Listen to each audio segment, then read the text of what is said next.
Welcome to Nick and Dave Deep Dive the Metaverse, a podcast exploring cult classics, subculture, and geek media. I'm Nick. And I'm Dave. And today we will be putting Todd Browning's 1931 Universal Studios classic monster movie Dracula head-to-head with Terence Fisher's 1958 Hammer horror classic, either the Horror of Dracula or just Dracula if you're in the UK. Yeah, we decided we wanted to go with some really timely movies, something that is especially modern and relevant to today's society. Yeah, well, Dracula's timeless. That's true, yeah. So part of it in choosing this topic was we talk about wanting to do cult classics, and this is the ultimate OG classic vampire movie. Yeah, and you know, we wanted to do. It'd been a minute since we did a head-to-head episode. Yeah, and it's our least done format. And Dave's an easy sell on anything vampire, so this was one of the top of our list. Yeah, I mean, we had Dracula on our idea list for a long time. I mean, I was saying we should do like Dracula 2000 for like some of the more modern trashy Draculas, but yeah, I've never have seen Dracula 2000, but it doesn't get a lot of love. Oh, you should. It's fun. It's fun. Maybe we could do one on that. Maybe eventually, a little mini episode or something. Well, I mean, I was thinking about this. So if we'll probably continue to explore Dracula movies over the course of the podcast, but we're not going to do, head to head and keep like adding them up. So I don't like, think so. As we get new Draculas, do we still do two an episode, or do we just add a Dracula and it's just a continuation of the discussion? Yeah, that's a good question. Maybe anyone listening can add us on Twitter and let us know what you think. Should we do head to head, etc., or should we just add a new one on and just sort of make this the Dracula series, so that if you've been listening to the Dracula series, you can just listen to the next one, and we'll assume you know all the stuff we've already talked about.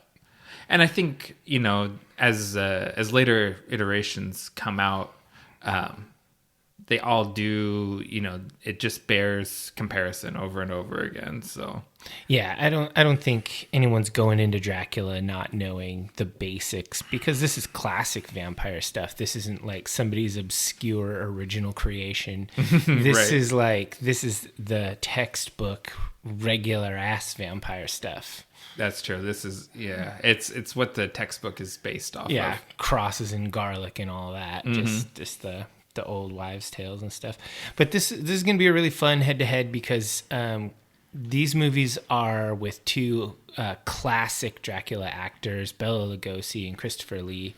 I'm a total stand for Christopher Lee, and so I was really excited to do this one. Yeah. In fact, if we were only going to include one classic Dracula, I was going to fight for the Christopher Lee version. Oh, really? Even though everyone they kind of identify Bela Lugosi with Dracula, but I think that's because Christopher Lee has been in so many things, you can't really nail him to one role. I think if you're gonna just give it up to one or the other one, Christopher Lee played Dracula 10 times. Yeah, versus Bella's twice. Yeah, he kind of lived in that skin. Yeah, like to the point I think by the end he was sick of it. Yeah, there's a lot of actors who kind of get sick of their iconic roles, but do it anyway.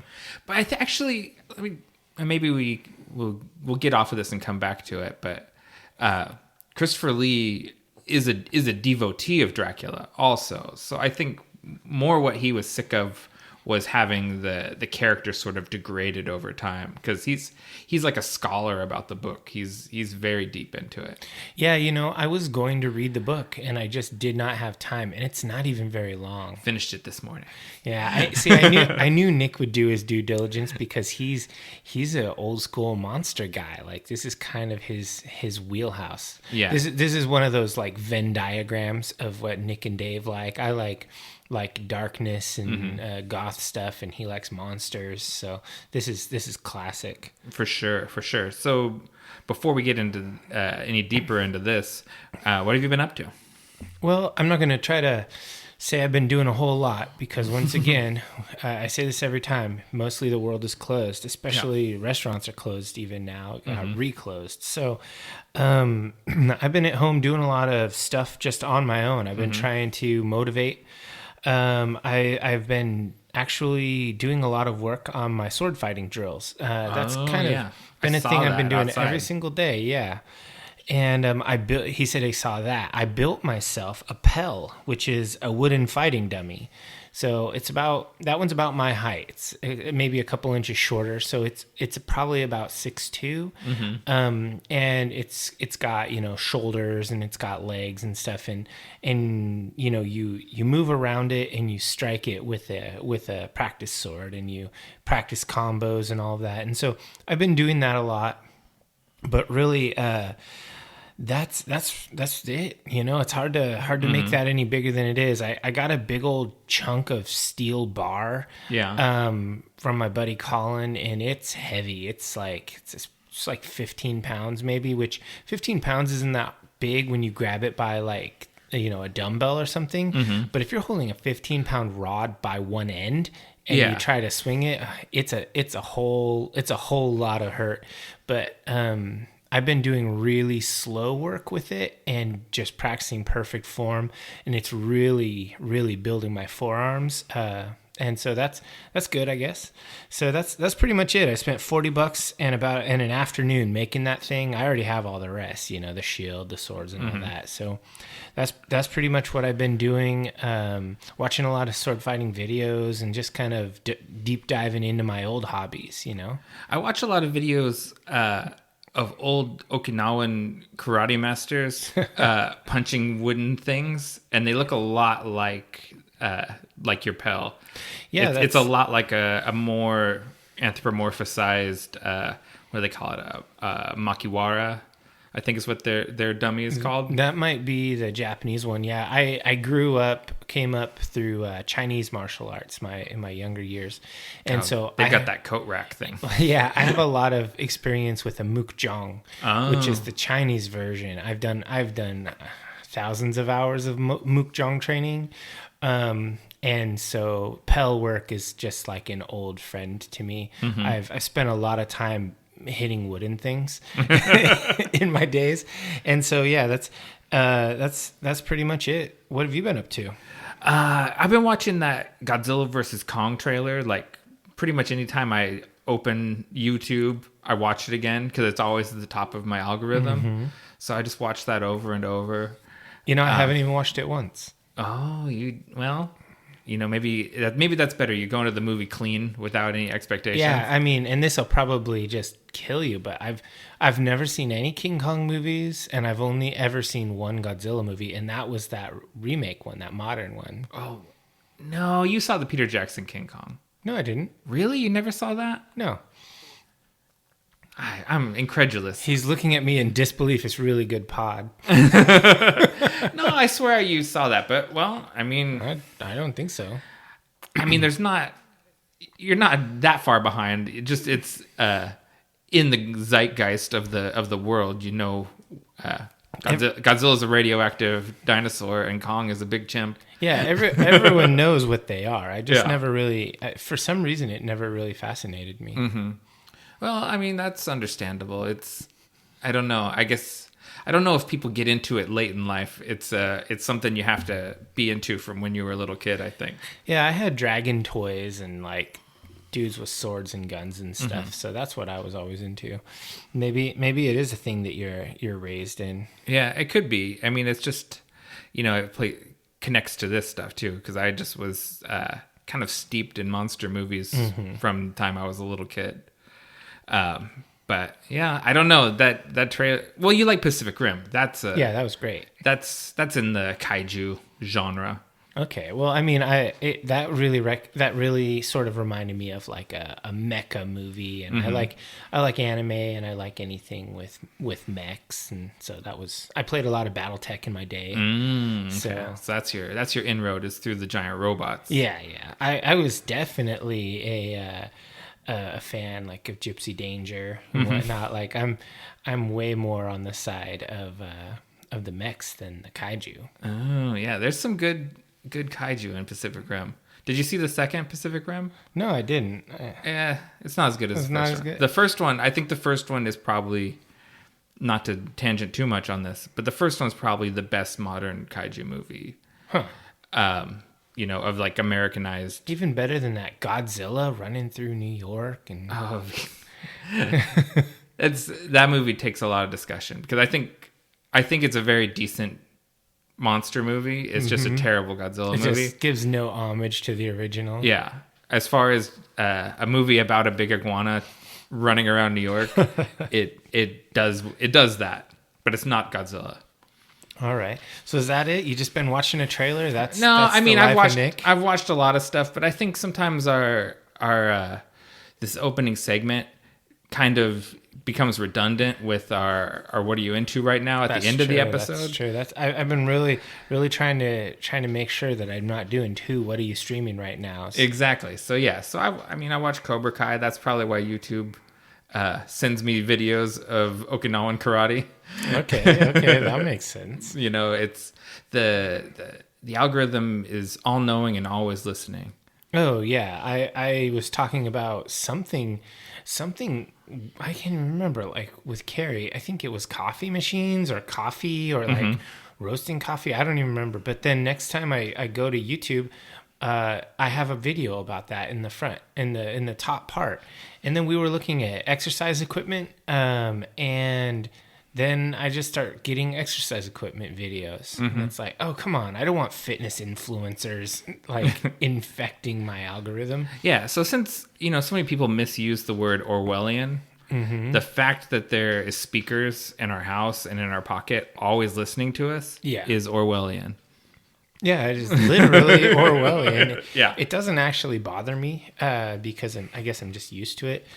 Basically, the convenience makes you get over the invasion of privacy. Yeah, you get a lot of benefit out of it, like targeted advertising. Yeah, sometimes the targeted advertising is awesome, and I buy the thing. And I would have never searched for Okinawan karate videos, but I've watched dozens of them. Okay, so if you like watching those types of videos, since I'm a bit of an MMA fan, I would say I'm a low end casual fan.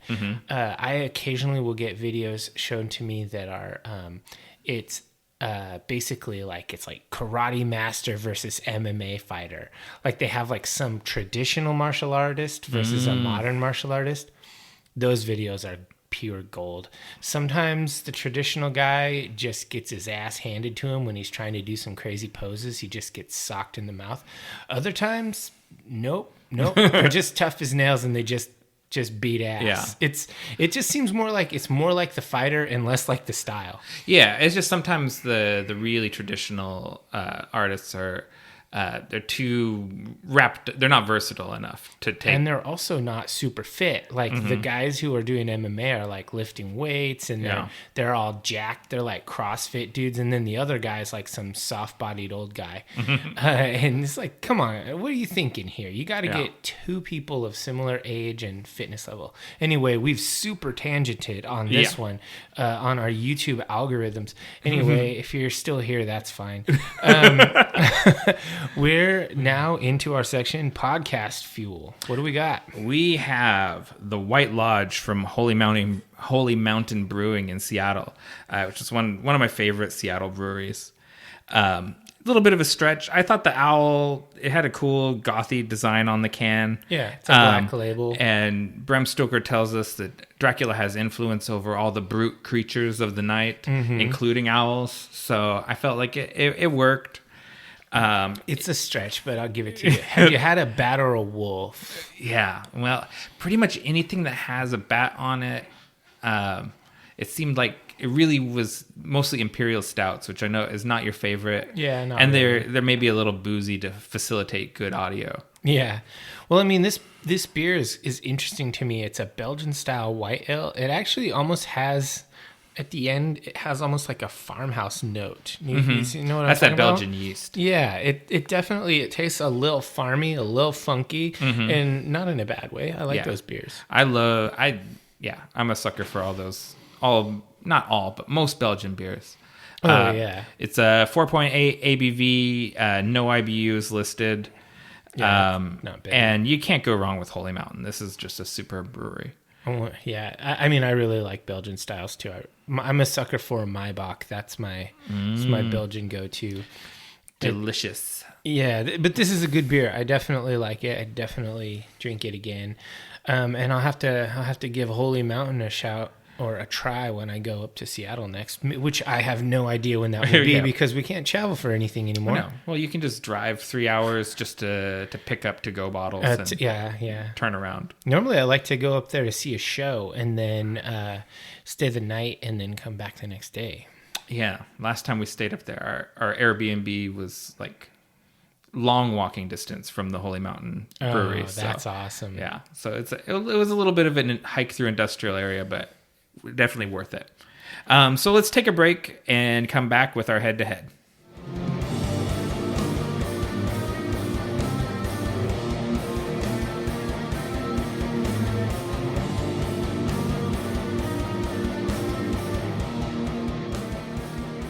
Welcome back, divers. Let's get into Todd Browning's 1931 classic Dracula.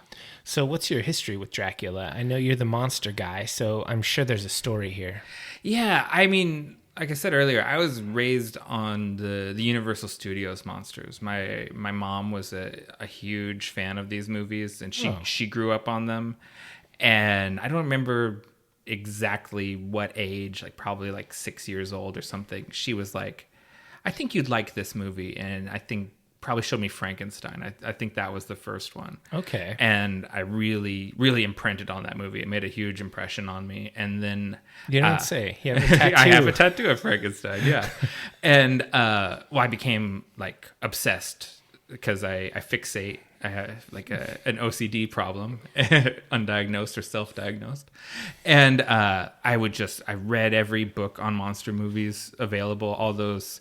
Any monster kid knows the Crestwood series, these like weird little orange hardback books that the public library carried, and they had one dedicated to every monster. Oh, and man. I would check them out over and over and over again. But honestly, weirdly enough, Dracula is probably my least favorite or second least favorite. Wow, that is insane. Yeah, because I found it very boring as a kid. Like everything beyond like the really cool intro, and once they leave Transylvania and get to England, I was sort of over it. Okay. But that first part, just the introduction of Dracula and everything made a huge impression. I quote it all the time. Like this movie gets quoted in our house constantly because we have coyotes, like a pack of coyotes that's around, and the children of the night get talked about regularly. Yeah, this movie is super quotable, and like watching it, there were so many things. Like I was like, oh yeah, I recognize that. Recognize that. Like people drop lines from this movie all the time. Mm-hmm. And visually, like you see a lot of this iconography in music videos, and in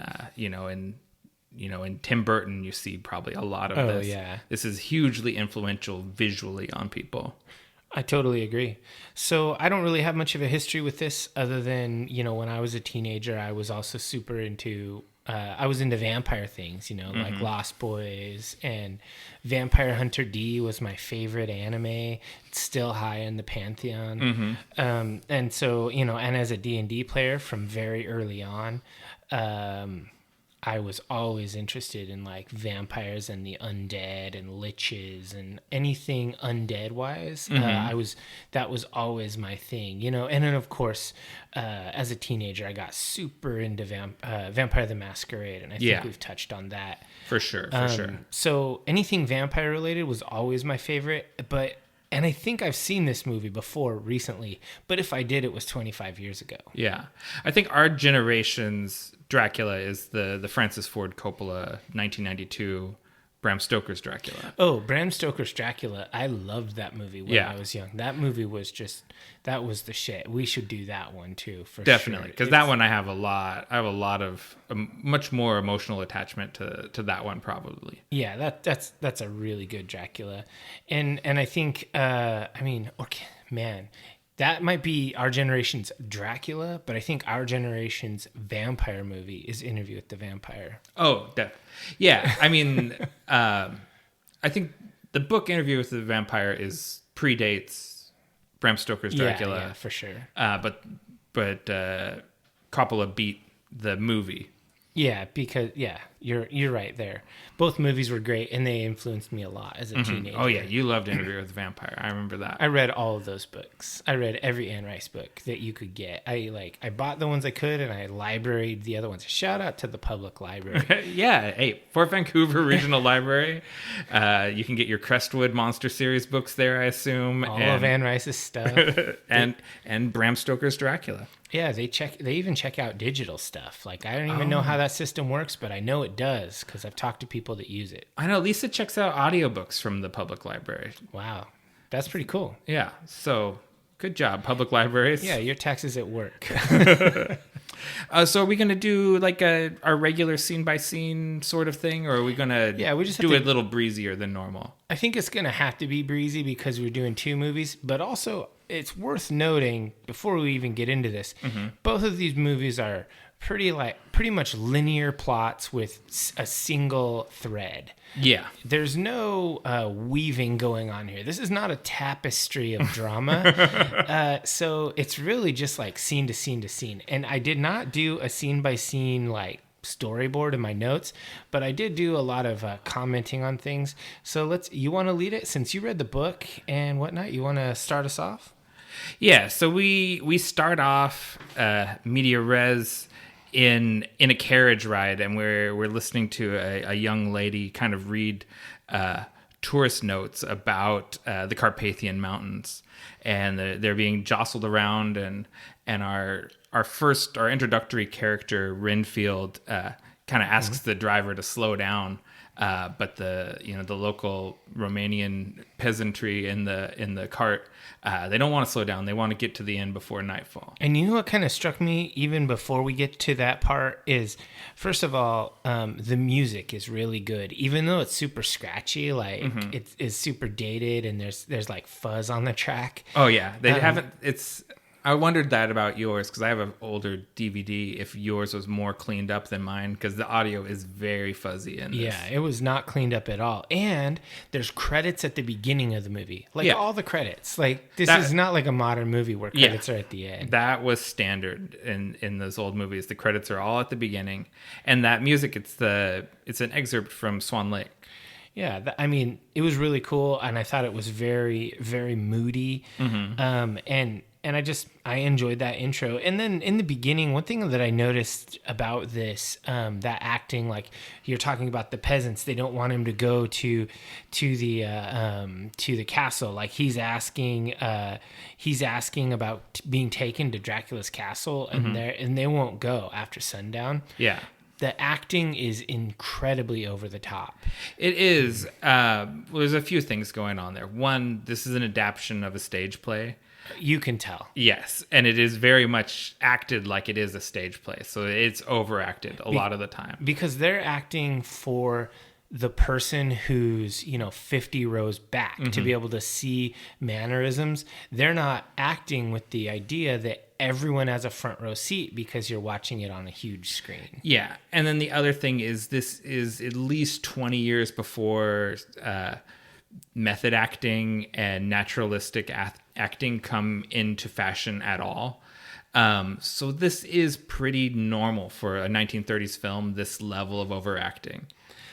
Yeah, and I just thought that overacting was striking. Like there's so many things that right at the very beginning of this movie, from the music to the credits to this over the top theatrical acting, you're like, whoa, this is not a modern movie. No. This is like nothing that we see today. And I think another place that really shows through is there's long periods with no dialogue, no music, just dead air. So much dead air. And that's because they're literally just coming out of the silent movie era. And Todd Browning, most of his filmography is silent films. Like he directed many silent films before he gets to Dracula. And not even all theaters at this point had sound capabilities. So this movie was released, had like a dual, actually it had a three release because a release. Yeah, because there's a silent version. There is this version with this cast and this director, and then there is a Spanish language version with an entirely different Latin cast doing the whole movie on the same set, same costumes in Spanish. Wow, that's really interesting. Yeah, because dubbing the sound technology was brand new, and dubbing was just not a thing yet. It was just easier to have different actors. And so they, same day, half the day was blocked out for the English cast, and then the later half of the day was the Spanish cast. You know, I wouldn't mind checking out the silent movie version. Like that, I would cool love just to see put that. On. Yeah. Yeah, I would love to see that because I think this movie might actually even be better completely silent. Maybe. I mean, I think that there's. But then you miss all the good. All of the Bela Lugosi lines. All the quotes, yeah. That's true. But anyway, this sort of thing, the other thing that I wanted to say about the intro without making this my orc hut is that it is what I call blunt force foreshadowing. This is where they're basically like, take this cross, it will protect you. That is almost straight from the book, though. That dialogue where the lady gives him the crucifix and says, "Take it for your mother." That's straight out of the book. So, I mean, this is just, it's not what I wouldn't say I was coming into this with modern sensibilities, but I was. I was thinking like, oh, okay, so, vampires, and they're just like straight up like spooked peasants, and they're being all like all crazy about it. Yeah, I've got in my note Hollywood Hills as standing in for the Carpathian Mountains. They don't quite measure up, but there's some really great matte paintings to fill it out. There's so many paintings in the background. It's crazy. And so basically after that scene, it just does like a hard cut, and it cuts to a coffin in a dank dungeon and a gnarled hand coming out of it. Oh, I love that basement so much. And then it like kind of pans, and there's a possum in the dungeon. Yeah. I was like, okay. And then Bela Lugosi, he gets up, and I was just thinking, and you see him, and you see the brides, like the three ladies. They're not even named. Like they don't say anything. They're just the brides of Dracula. In the book, sometimes I call them the weird sisters. Sometimes. And there's no dialogue. He doesn't talk to them. They say nothing. It's quiet. It's a scratchy track going on, and I'm just like, whoa, this is crazy. Like this is just like, it's a striking image. And this is what I think it is shot as though it's a silent movie. It's like it's not even occurring to Browning, I don't think, to put sound into it, like, because he's just not, I think late in his later movies like Freaks, which that's a great movie, we should do that sometime, but more timely stuff. Yeah. Right, more hits of the 1930s. But he's more used to doing talkies. But at this point he's very much still a silent movie director. The possum and the armadillos. Dude, I was going to mention the armadillo because that comes later, but it's just like, are these the spooky animals of Transylvania? I think it's what they had, probably, like the animal wrangler on the Universal backlot had on hand. He's like, I got possums, armadillos, and a little cricket. And they're like, cool, we have a little coffin we didn't know what we were going to do with. Put the cricket in it.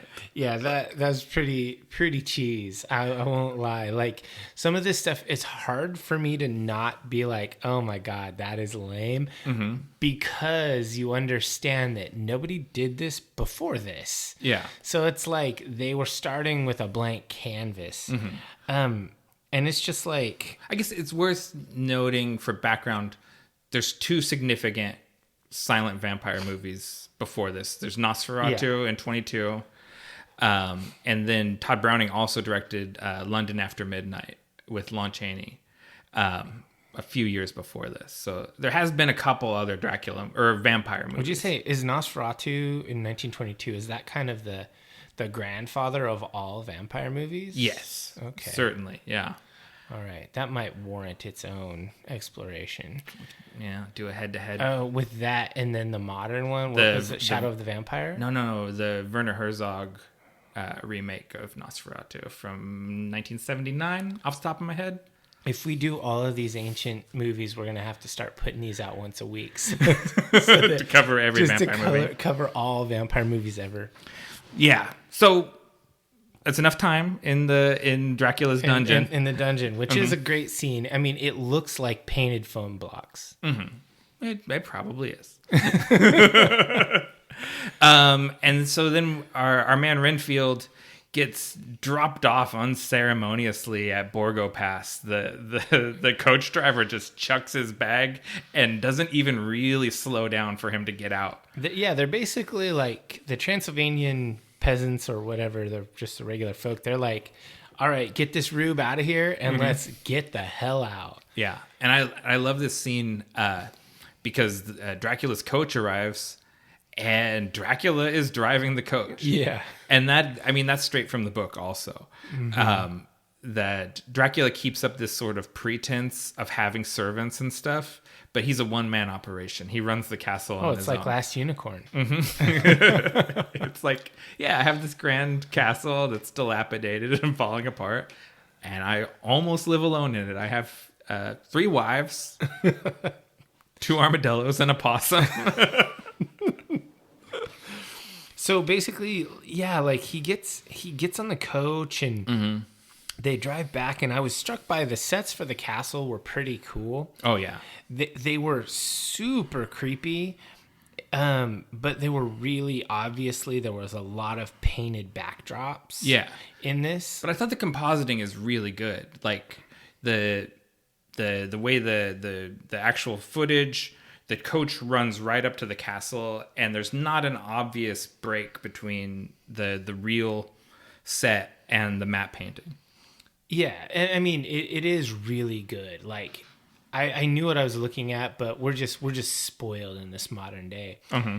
One thing that really struck me is when you first hear Bela Lugosi's voice. Mm-hmm. He says, "I am Dracula," and I'm just like, "Whoa! Did they do like something with his voice? Did they like? Is there like a filter? Did they make it lower, pitch shifter, or is he just that awesome?" Yeah, no, that's just him. That's all him.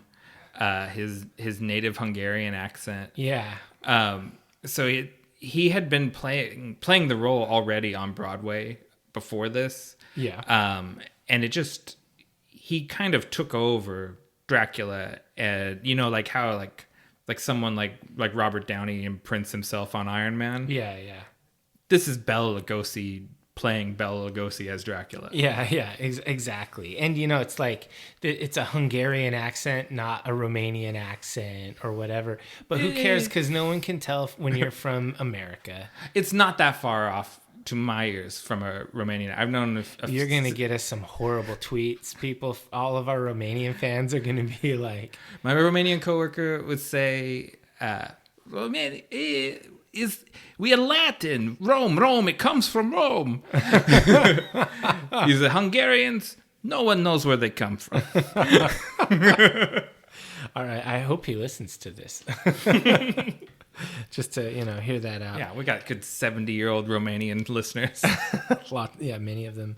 So basically, like he's walking Renfield through this castle, and the thing about this movie so far is, I was thinking to myself, we don't really. I mean, there's been very little explanation as to why Renfield is here. Mm-hmm. They've sort of mentioned like a couple of things, like Renfield was explaining himself in the village, and I guess maybe that's supposed to pass for a narrative. Mm-hmm. But ultimately, like by a modern standard, this falls really flat with regard to story. And we're like quite a ways in time-wise, and it's still, you don't even know what's going on. Yeah, it's not till they get up into the furnished room, and there's a cool moment. There's this giant spider web that Dracula passes through. He just walks through it, yeah. And then Renfield has to like knock it down with his cane.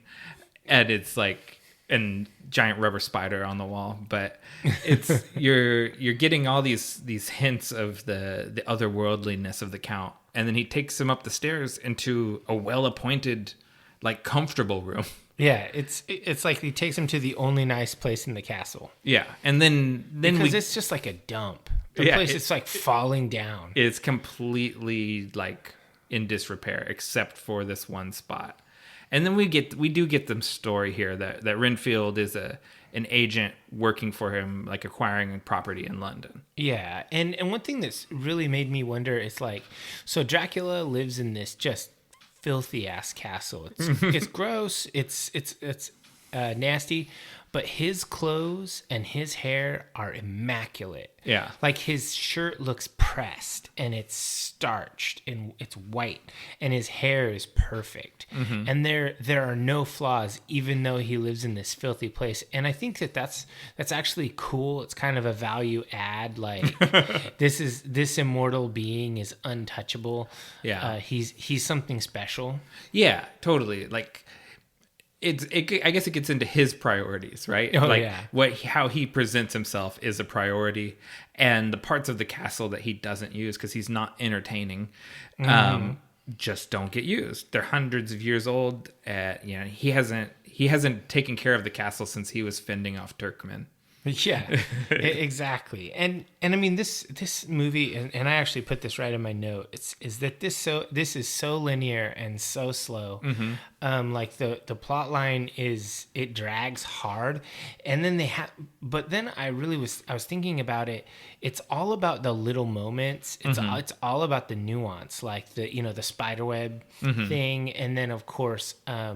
When Renfield accidentally cuts himself, and Dracula gives him the "you gonna eat that" look, and then Renfield puts his thumb in his mouth. Yeah, and then that the Chekhov's crucifix falls down and stops Dracula from vamping on him there. Yeah, and it's a good scene, and he's like, "Oh, it's just a little cut from this paperclip." You talk about it dragging, but this is all super condensed from how it is in the book. Oh, man. Because all of this stuff happens much slower. Like, because I have that written down. Like, this is a really good job of condensing a very sprawling book. Well, I guess that just must have been the writing style in the 1800s, where it was just sort of like it was focused on like minutia. Yeah. And there was none of this short attention span theater like we have nowadays. Oh yeah, every detail, like especially something that's different is that this is Renfield going through all this stuff, and not Jonathan Harker, who's the one that's experiencing all this in the book. Mm-hmm. But the scenes are very similar, and Harker takes kind of elaborate vacation journal notes about what's going on, like the paprika chicken that he eats. And, God, and all of that stuff. It's Bram another. Stoker was really milking it. He must have been paid by the word. Could be maybe that was the style of the time. Well, I mean, yeah, that's a famous thing from some authors like James Joyce. He's paid by the word. Anyway, so it moves on, and there's a scene where Renfield is, he's somewhere in the castle or whatever. I don't even remember. He doesn't leave the room. It's Dracula excuses himself so Renfield can eat dinner and go to bed. And then the brides enter the scene, and they're gonna gobble him. Yeah. Like, it's pretty clear that he is on the menu, and then you look over and you see a bat. This hokey looking thing, like clearly on a wire, bouncing up and down, and that that says to me, oh, that's Dracula. He's telling the ladies no go. Yeah, and he shows up, and is this the first time we get his stare with the bar of light across his eyes? Yeah, bar of light. Yeah. His magical stare. Yeah, and he blocks him off, and there's just no sound at all through that whole sequence. And Renfield faints, falls on the ground. Yeah, and I just thought to myself, like, man, I wonder how they did that. They probably shined a light on a bar and then reflected it into his eyes.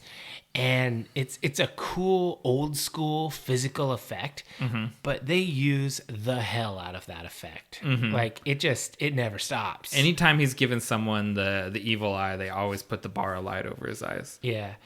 And I just thought that scene with the brides and the whole don't eat this guy, and I was just like, okay. It's a pretty important Dracula moment. It's in every Dracula movie.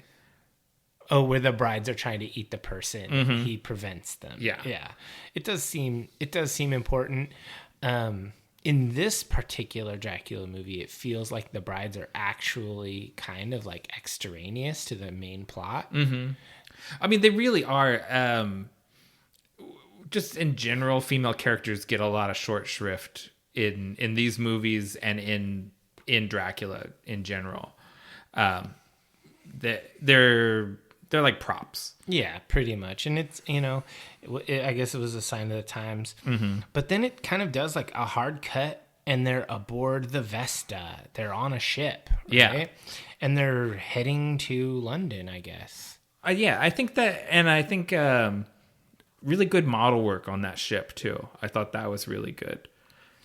And we encounter Renfield, and he's the one interacting with the ship crew, and he is a maniac at this point. Yeah, he's been made into a ghoul, and a lot of his dialogue. There's a particular literary character that'll get introduced a few years after this that he reminds me a lot of. Oh. And I wonder if you picked up on that too.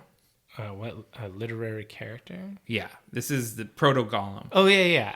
I wasn't sure what you meant by literary character. Yeah, for sure. He was very Gollum-ish, or I should say Gollum is very Renfield-ish. Yeah, because this is 1931. The Hobbit comes out in 37.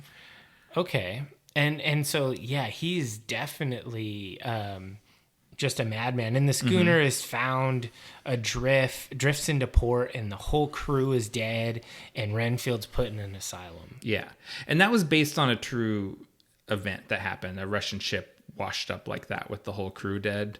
And there's lots of little real life inspirations that Stoker kind of peppered through the book, because he had it mostly written, and then he's like, ooh, this would be cool if it came with this ship. And oh, that is cool. And then he made the connection kind of after the fact to making him connected to Vlad the Impaler. And like a lot of this stuff got added into the story a bit later. And so my notes get a little bit unclear at this point, because I was just sort of loving the movie, watching it. I guess loving is the wrong word. I was just sort of absorbed into it. And it's like Dracula, all of a sudden we got Dracula in London. He's going to the theater, and he can't stop creeping. Like, yeah, he stops for a snack on the way to the theater, just gets a Cockney girl that's selling flowers, and he's just like, I'll just have a snack just real quick. And he just, he's just a creeper everywhere he goes. But I gotta say, I love the high collared cape. I want one of those super bad. He looks very distinguished, right? As he walks around, he fits right in with London high society. Yeah, he does, for sure.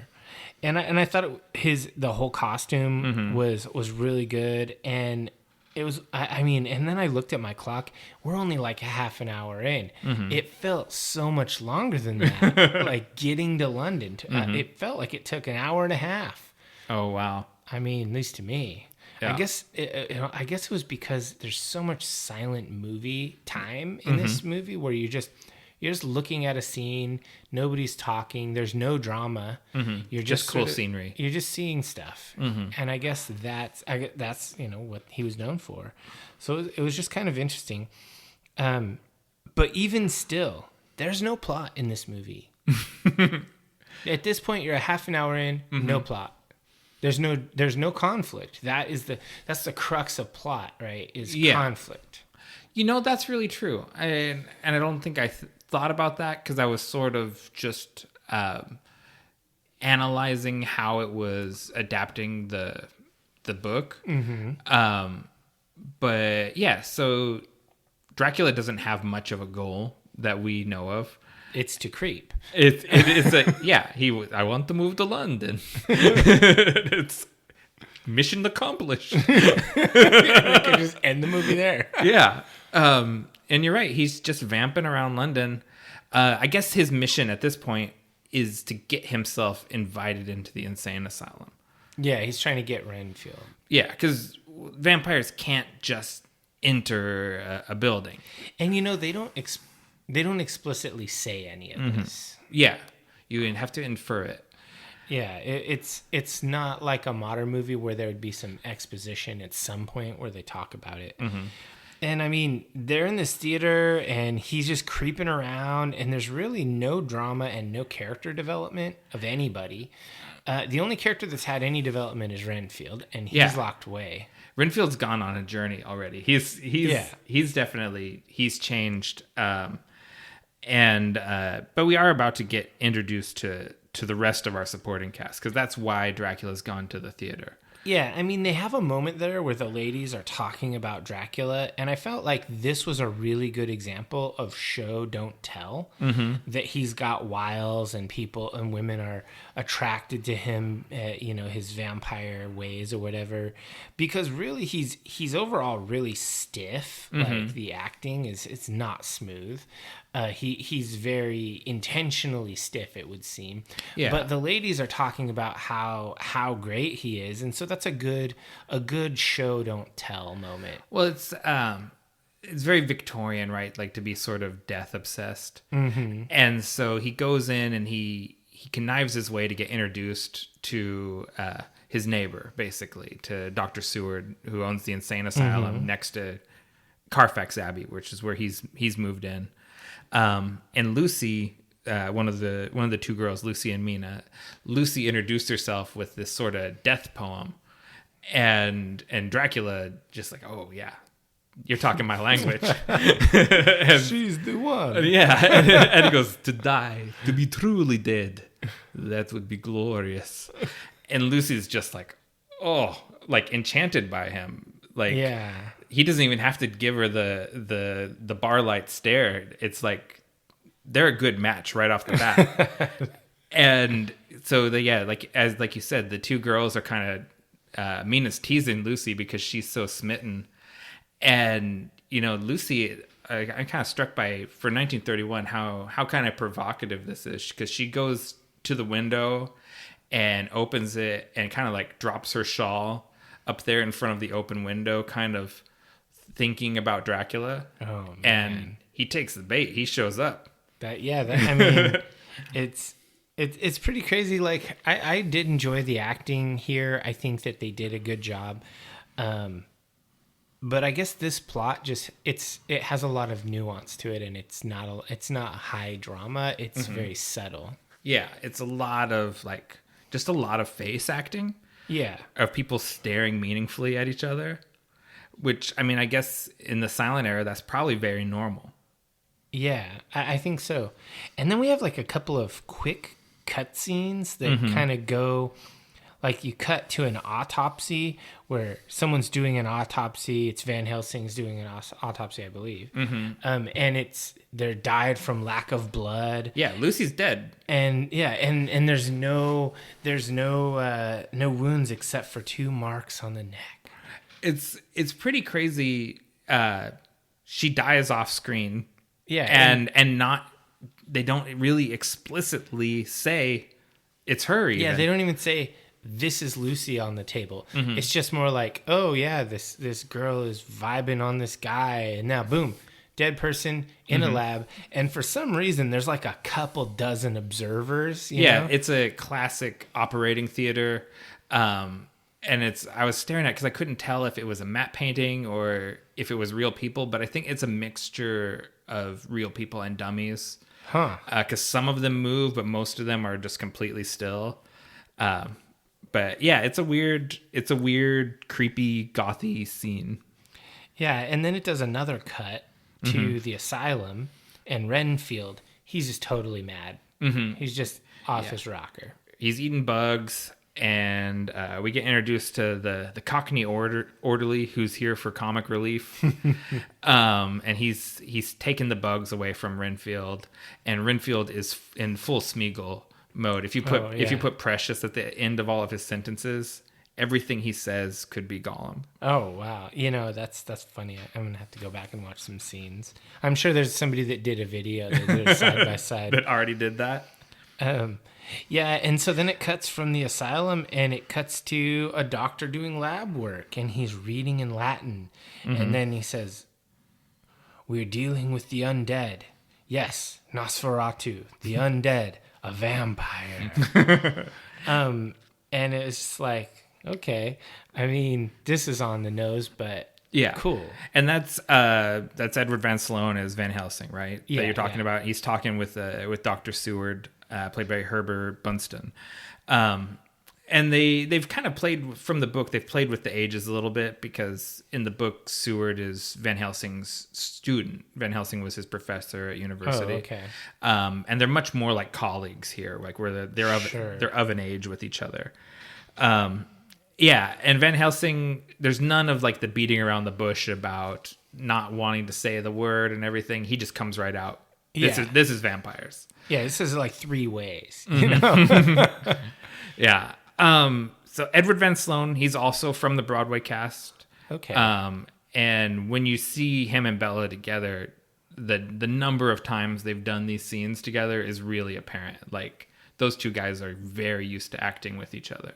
Yeah, it for sure. And it does seem like, this was a play and someone was like, why don't we get that on video? Or why don't we film this? Yeah, basically, yeah. People are showing up to see this. They love it. Mm-hmm. And I love Edward Van Sloan as Van Helsing. He goes on to play a very similar character in several Universal movies. Okay. He reminds me of my grandpa, kind of. Huh. He's got that accent, and it just sort of something about his delivery reminds me of my grandpa. The thing is about this guy is, I guess he's believable as a doctor. Mm-hmm. He's not believable as an undead hunter. Yeah. Yeah. I mean, he looks like any vampire could just thrash him in a fight or whatever. He does not look formidable at all. Yeah. But he doesn't get into a fight with the vampire. He gets into like a battle of wits with Dracula. Yeah, he's hunting him during the day and all that stuff. He's definitely not a warrior. He's not like a Hugh Jackman Van Helsing. Right. He's not jacked on roids and Yeah, it's not Wolverine Vampire Hunter. It's more like the old, he leads the other people to do things. Yeah, exactly. And so then Van Helsing meets up with Renfield, and I'm really not sure what the point of this whole scene was. Why? Oh, where Renfield's talking about rats. Is that the one you're talking about? Yeah. It just seems like in this part of the movie, there's a lot of, I guess you'd call them establishing scenes where you're just trying to establish who these characters are before you have them interact. Because later on, like when there's more action, you kind of understand what's going on. But right now, these scenes, they just seem random. This is just like scene salad cut together. I don't know. There's a lot of the movie, Todd Browning had a little bit of problem with the bottle. And the cinematographer Carl Freund ended up being left to direct a lot of the movie on his own, and so that might have something to do with sort of some of these random scenes that you're thinking of, or where the ship is a little rudderless for a little bit. Yeah, this middle part of the movie, it's really kind of gets lost, and I mean. It's like there's a thing with Van Helsing and Renfield, and then Renfield and Dracula have a psychic conversation. Yeah. And it's just kind of like, man, this is not this isn't really a story. I don't It's like a series of vignettes. Yeah, you couldn't really write a linear description of the narrative for this. And have it make much sense. Yeah. And so basically to boil this all down, we've got a lot of scenes where Renfield is getting out of his room, right there. Yeah. This is like an English manor house that's doubling as a lunatic asylum. And Renfield is one of the lunatics. Dr. Seward and his daughter, Mina, both live there in the house. And Renfield is always getting loose and just has the run of the house, seemingly. And he just shows up to kind of say creepy stuff. Yeah, he just like randomly drops in on conversations that are there. Yeah, and they're like, oh, Renfield, you dangerous lunatic, what are you doing out? Yeah, it's just like, you rascally rabbit. Yeah, and then the orderly comes and collects them and does some Dick Van Dyke-esque Cockney gibberish and takes him back to his room. Dwight Frye, we should mention, that's who plays Renfield. And he's just chewing the scenery. He's all over the place. Like, his acting is crazy. Like, but Andy Serkis owes him royalties. Yeah, and you get to this point, though, where he starts having, I think, a little bit of second thoughts about being a ghoul, because he starts worrying about Mina. And that's sort of like your first indication that Dracula has designs on the second girl. Yeah, because he's creeping on her for sure. Yeah, and she started having like bad dreams, and they have this whole scene where Dracula just shows up in the house basically. Yeah, and is like, "Oh, yeah, she had bad dreams because I tell her scary stories of my native land last night," and everyone's like, "What are you doing here? And why were you talking to her last night?" It's weird, the scene where when he actually puts the bite on her. One thing that I noted is they never actually show Bela Lugosi bite an actress's neck. They always fade to black. Yeah. He just sort of like, he does that thing with his hand. With his hands. The claw, and just sort of looms over them. And makes this weird grimace. Like, he has this grimace in his face that's overly exaggerated so the people in the back rows of the theater can see him. He puts his hands up kind of in a, look, I'm a vampire, I'm going to grab her and bite her with these claw hands. Yeah. And it's very, very overly dramatic. And then it fades to black. It doesn't ever show him bite her. Yeah. And you get into this scene after he's already kind of got her enchanted, where him and Van Helsing have their, I call it the dick measuring contest. Yeah, where they're just talking. They're having this back and forth, and Van Helsing pulls out a mirror on him. Yeah, and Dracula slaps it out of his hand, and he's like, "I hate mirrors. Van Helsing will explain why." Yeah, I love that scene. I loved it how his like, Van Helsing pulls out the mirror and has like a shit-eating grin on his face, like, "I got you, bitch." And then Dracula is just like, whack. like I don't even know what to compare it to. Like if a dog is chewing up something really important and you swat it on the butt, and it's like that. But like, seriously, it was like, that is the least brutal vampire fight ever. Like, he's just like, whap. and he's just offended, basically. Like, he's like, you dick. And he's like, "I'm leaving through the terrace."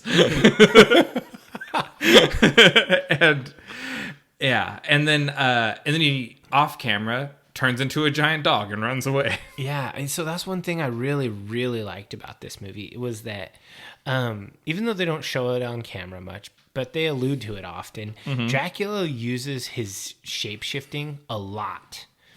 Like, he's constantly a bat or a wolf or a big dog or whatever. Yeah.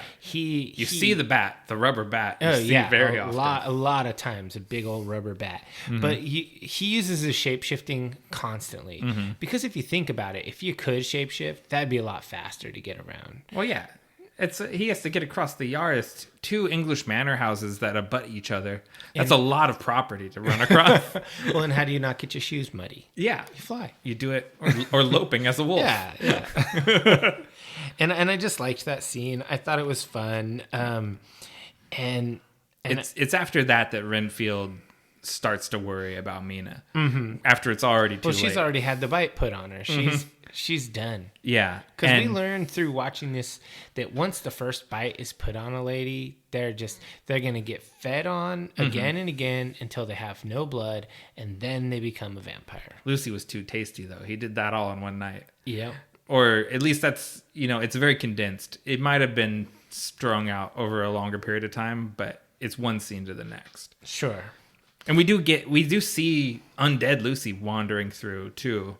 Yeah. Briefly, but we don't focus on it very much. We definitely know that getting fed on by a vampire makes you a vampire eventually. Well, there's a second component. Because he does because Mina says that he opened up a vein in his arm and made me drink. Oh, that's true. You have to drain the blood and then give them the blood. Classic Vampire the Masquerade. Mm-hmm. Yeah. So Lucy, I guess he just drained the blood. He didn't give any back. But Mina, he's planning on keeping around. Mm-hmm. And so basically, Renfield just straight up says, "This is happening again." Yeah. And he's trying to tell, but then he's like, "Oh shit, the bat's back." He's like, "I didn't say anything. I'm loyal." Yeah, that's what, in my notes it says Renfield is a snitch and Drac knows. 100%. He is a total snitch. And then when he's confronted, he's like, "No, I didn't say anything. I swear." And it's so crazy.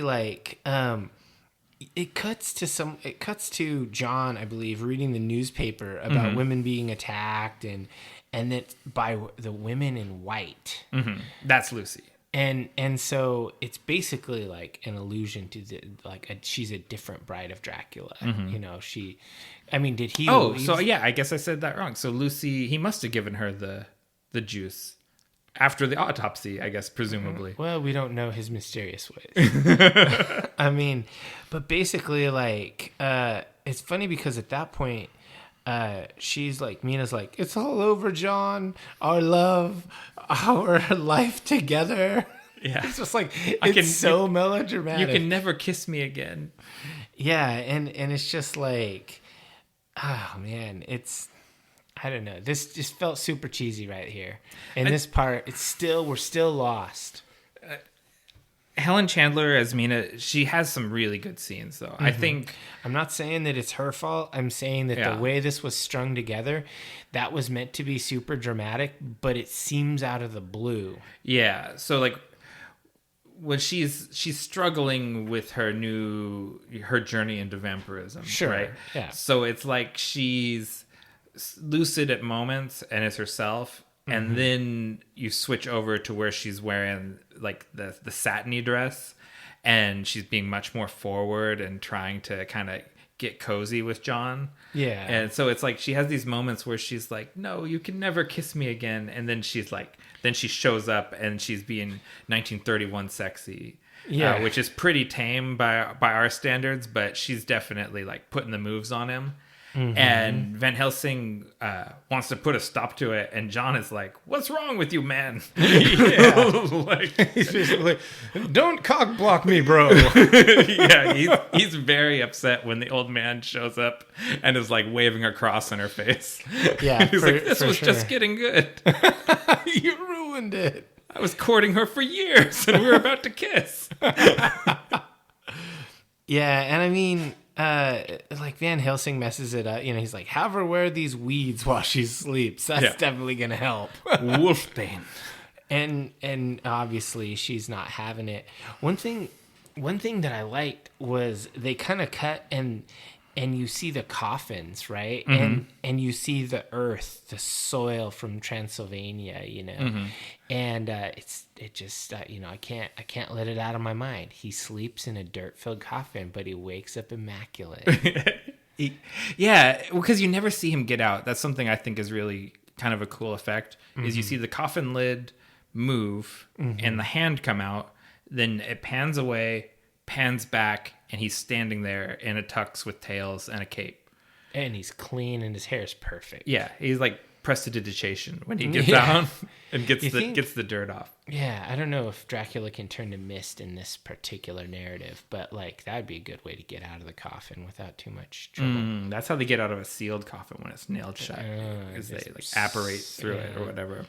All right, so basically, like this narrative's going nowhere in a hell of a hurry. I just want to say. Well, we have a conflict finally. Yeah, we now have a conflict in that we have a girl that's Dracula wants the girl. She's mostly vampire, but not quite. Helsing knows who he is. He knows that she is the target, and we have John, who's kind of like an unwitting dude in the whole deal. Yeah. And we have Renfield, who's kind of like a two-faced snitch. He's working both sides. Mm-hmm. Well, I think Renfield has sort of moments of lucidity also when the spell's not on him as much. Mm-hmm. It's sort of like, I guess when Drac is sleeping, the influence wanes on everybody. Yeah, and we kind of get to the meat of the plot. Where like they plot to drive a stake through his heart. Like he tells John what's up essentially, and then like OG and for some reason like Renfield shows up during this time, and it's just like again, they never really explain why is Renfield always around. Like, well, why he gets out of his room, and the orderly says that he twisted up them bars like they were cheese. Yeah. And so, like, you get this... And Renfield says that, too, that lunatics have great strength. Yeah, that's true. I don't know if it's steel bar bending strength, but, you know, for the sake of the story, that's what happened. And I think, like, shortly thereafter, there's a scene, and Van Helsing says... Dracula is in the house. And I think, is he a hype man announcing a rapper? He's introducing Dracula. Yeah, he's just letting everyone know Dracula's in the house. You know, we're ready to go. Yeah. So I guess this is the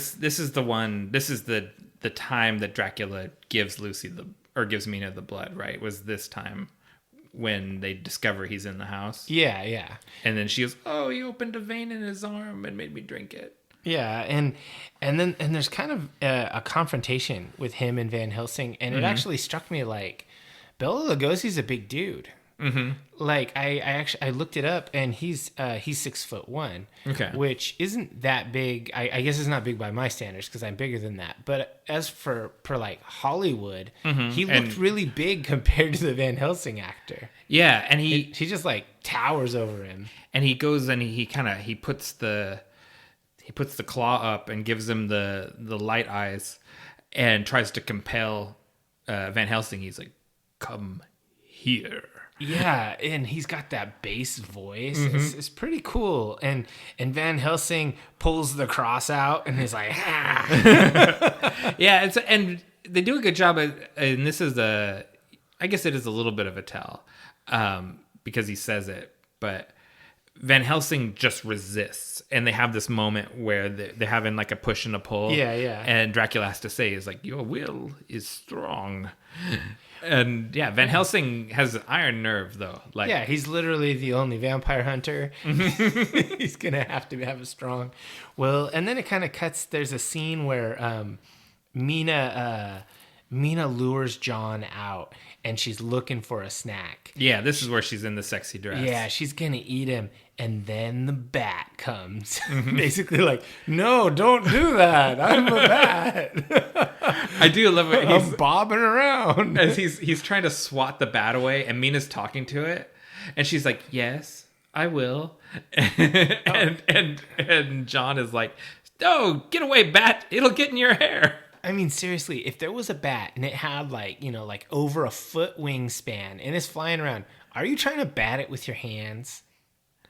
I don't know. Well, that's rabies. You're going to get rabies that way.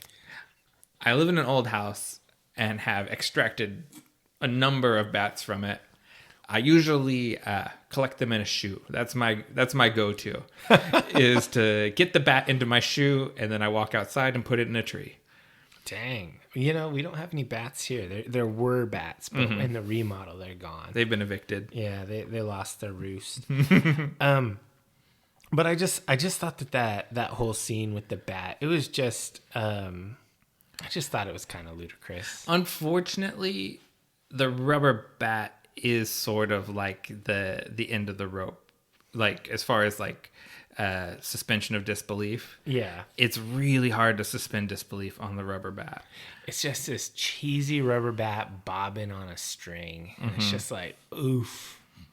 But we're getting into the last moments of the story. Yeah, basically. it's true. We're running up towards the climax. I mean, I have some spotty notes here, but basically, like, there's this misty scene. There's mist everywhere, and I was wondering, is that Dracula or is it some cinematic effect? But ultimately, I don't think it's Dracula. He shows up. He uses his psychic powers on the maid to open the door so he can get to Mina. And then it cuts to the Abbey with John and Van Helsing. Yeah, and he carries her off. He he scoops her up and runs off, and they give chase. You get over to the Abbey, and Renfield is out there. He's already there. He's in the wind too. He's slipped his straitjacket again and gone loose. And this actually was a pretty cool, creepy set. I thought, yeah, that's one of my notes, is that the Abbey is another great set. The basement of the Abbey is the exact same basement of Dracula's castle. Yeah, it's the same set. But it has its own unique staircase that I think was pretty cool. Yeah, and it's the same door as well. Like, I noted that. It's exactly the same iron shod door. Yeah, you reuse things when you can. I guess. They still use that medieval village set. That's where they shot the Good Life, or the Good Place. Huh. They just repainted it. I wonder, that's crazy. I guess they just reuse everything.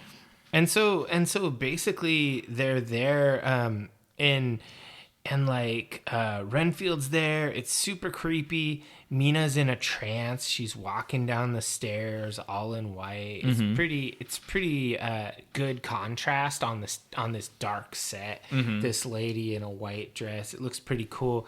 And then Dracula turns on Renfield. Oh yeah, because Renfield snitched, and Dracula just now got around to dealing out his justice on him for snitching. And I was just thinking, man, Renfield's been a pretty good toady. Like, generally speaking, he's been pretty good. Here's the thing: if you are ever, never become a vampire's familiar or a ghoul, if they don't bring up the subject of turning you into a vampire, they're never going. Yeah, they're never going. They're always going to string the ghoul along forever until you use up your usefulness.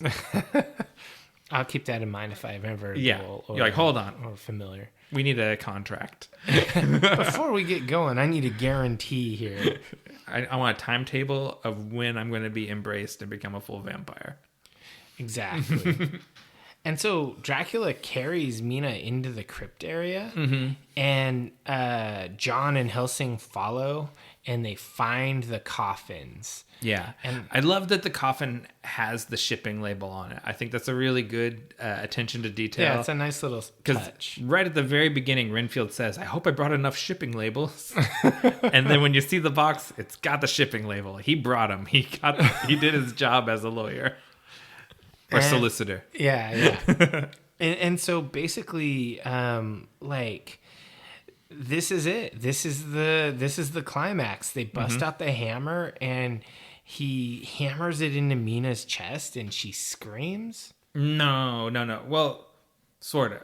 He tells John to get him something to drive the stake with. Oh yeah. Then he rips the lid off of Dracula's coffin, rips it apart with his bare hands. He uses his superhuman old man strength. Yeah, exactly. to shred this thing.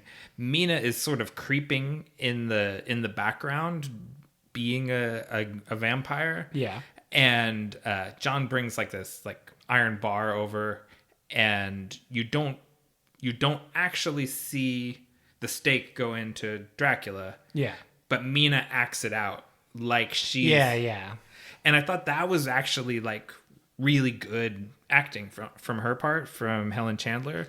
Like, she doesn't get a lot to work with in this script, but she does some really good physical acting there. Yeah, that's what I meant. She wasn't staked. She was being phantom staked. Yeah, she's feeling it as her master is being staked. Yeah, and Dracula gets staked, and they say Dracula is dead forever. And then everybody leaves, but but Van Helsing doesn't go with them. He stays there. Just made me wonder, like, could you do like a sequel, like a what if? What if Van Helsing took Dracula's blood and made himself into a vampire? Oh, interesting. There's a really specific reason why he doesn't go with them. How come? Oh, because like you say, they go upstairs and he says, I'll be along shortly or something like that. Because in the original cut of the film, he gives a curtain speech. Where he comes out and addresses the audience. And basically it's sort of like, I forget the exact words, but it's sort of like he's alluding to like, if you're going home and you're afraid you're not going to be able to sleep at night because of vampires and ghouls, just remember there are such things. And then that was the end of the movie. And then on subsequent re-releases, that was cut from the film. And not included again. And it's sort of lost to history. I spent some time last night trying to find it on YouTube, and it just doesn't exist anymore. Huh. But there are descriptions of it. Mm-hmm. And I watched a documentary that had a little grainy clip of it, but not the whole speech. A handy cam of it. Yeah, those 1930s bootleggers. Yeah, stealing movies. All right. Well, I mean, and that's basically where the movie ends. Yeah, hard end, the end, and it's over. And I was just left wondering, like, man, this plot. This was a soup sandwich. You just poured a pot of soup onto a piece of bread. I mean, it did not hold water at all. This was.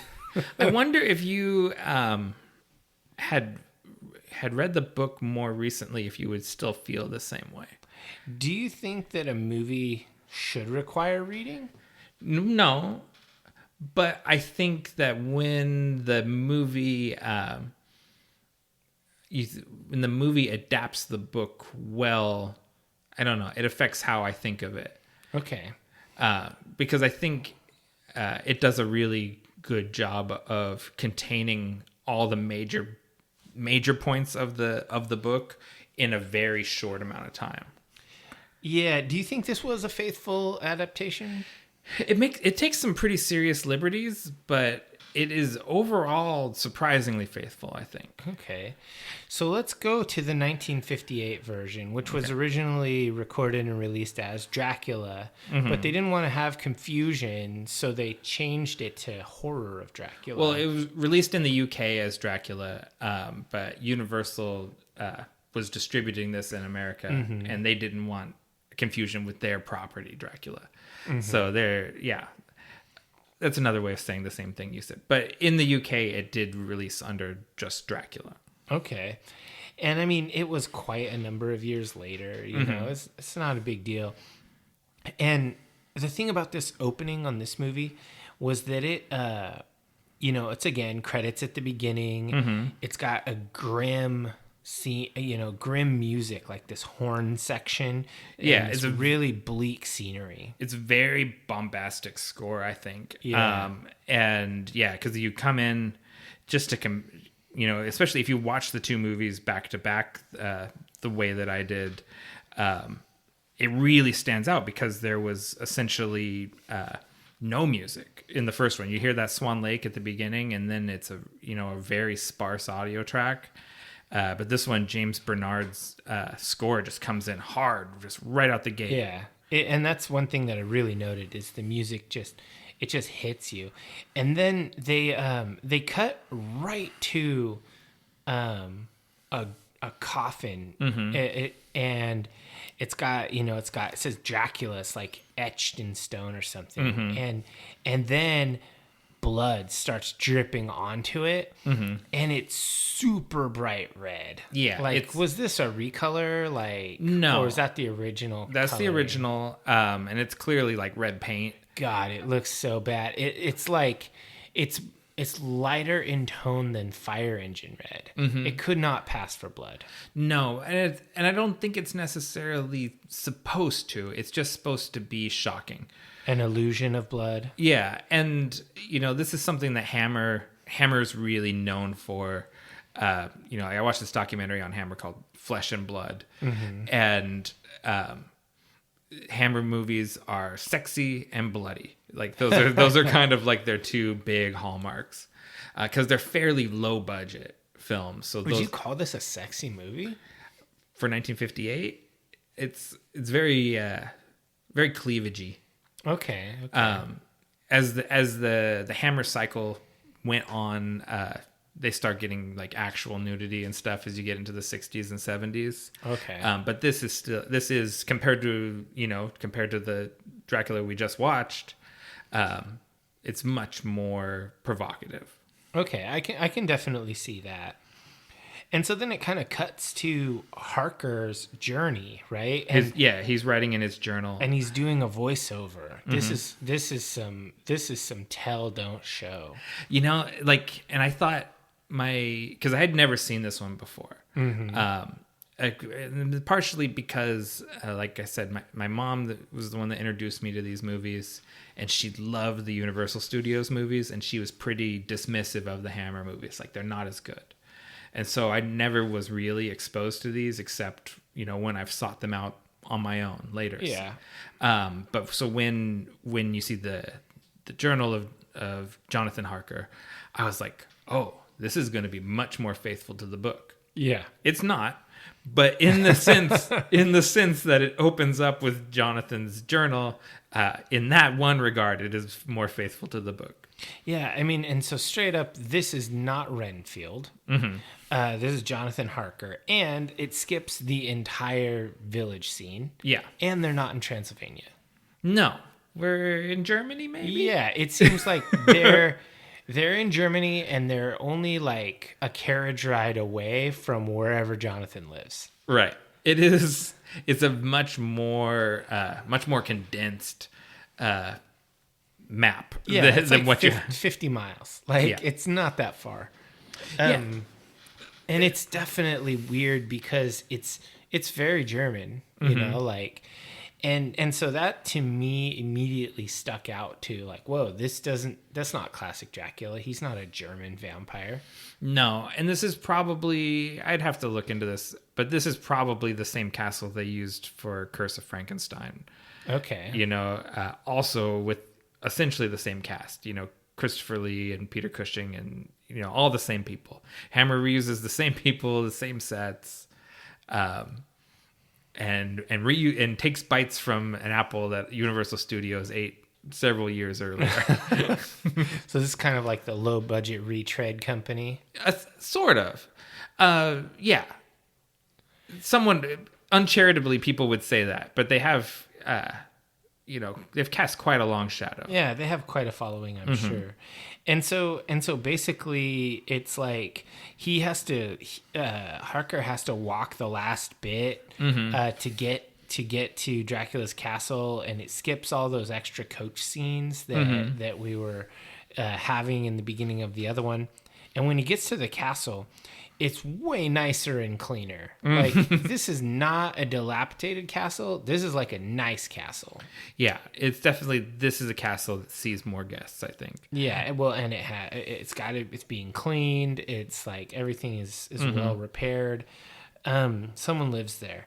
And the thing is he just walks in and starts exploring. Like, nobody's around. And then eventually he finds like a letter like at a set table, like reads the note. It's like, oh yeah, okay, you're gonna have to eat alone, Yeah. Like, see, basically Dracula leaves him the note saying, I'm sorry, but I can't come out until the sun goes down.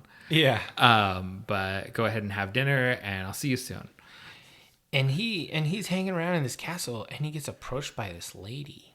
Yeah. And she wants him to save her from Dracula.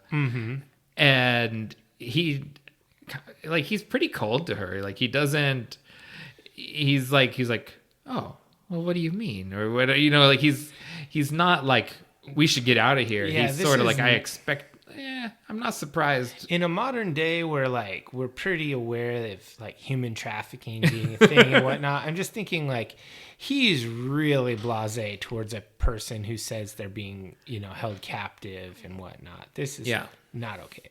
He's like, aristocrats. Yeah, whatever. They do what they do. Yeah. And I just thought that was kind of an odd thing. Mm-hmm. That's in my notes. He's not very concerned about the girl. And then Dracula appears, and Christopher Lee, he doesn't look young in this movie. And so I looked up how old he was or whatever, and he was in his late 30s. Yeah. That sounds about because I know this is 1958, right? And he was a World War II veteran. So, yeah. So he was in his late 30s, and he had gray hair. I don't know if that was his natural gray. It's gray and black. Yeah, a little at the temples, yeah. And he's not he is not spooky the way Lugosi is spooky. He doesn't move in that hyper dramatic way. No. He doesn't walk with like kind of this almost an intended glide. He just walks like a guy. Mm-hmm.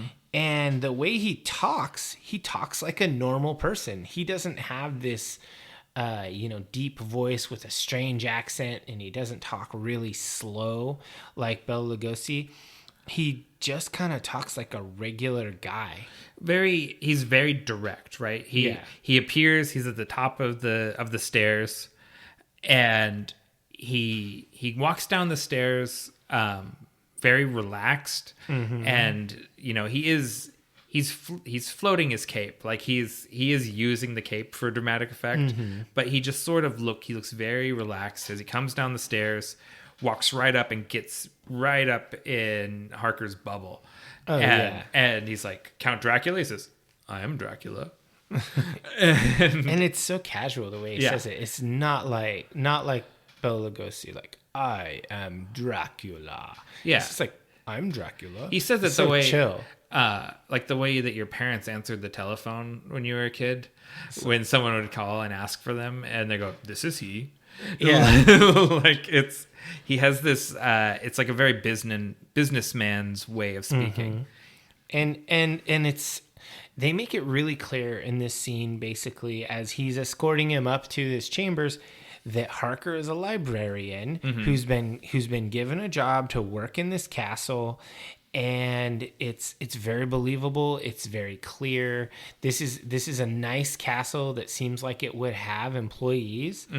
And Harker decided to take a job away from his, away from his house, away from his family. Yeah. And organizing the library to work in a library. And he's an educated man. He's a scholar. They talk about that. And this plot line, this I guess I should say this premise. This premise makes a lot of sense, and it works for me. And he shows Harker up to his room, and it's a lushly and maybe over the top appointed room with a roaring fire in it already, and he sets him up to be very cozy there, and promptly locks him in and the just room. locks him in. He does creep on his fiance. Yeah, he pulls out a picture of the fiance, and he's like, "Oh, may I? You are a lucky man." Yeah, I will be biting her later.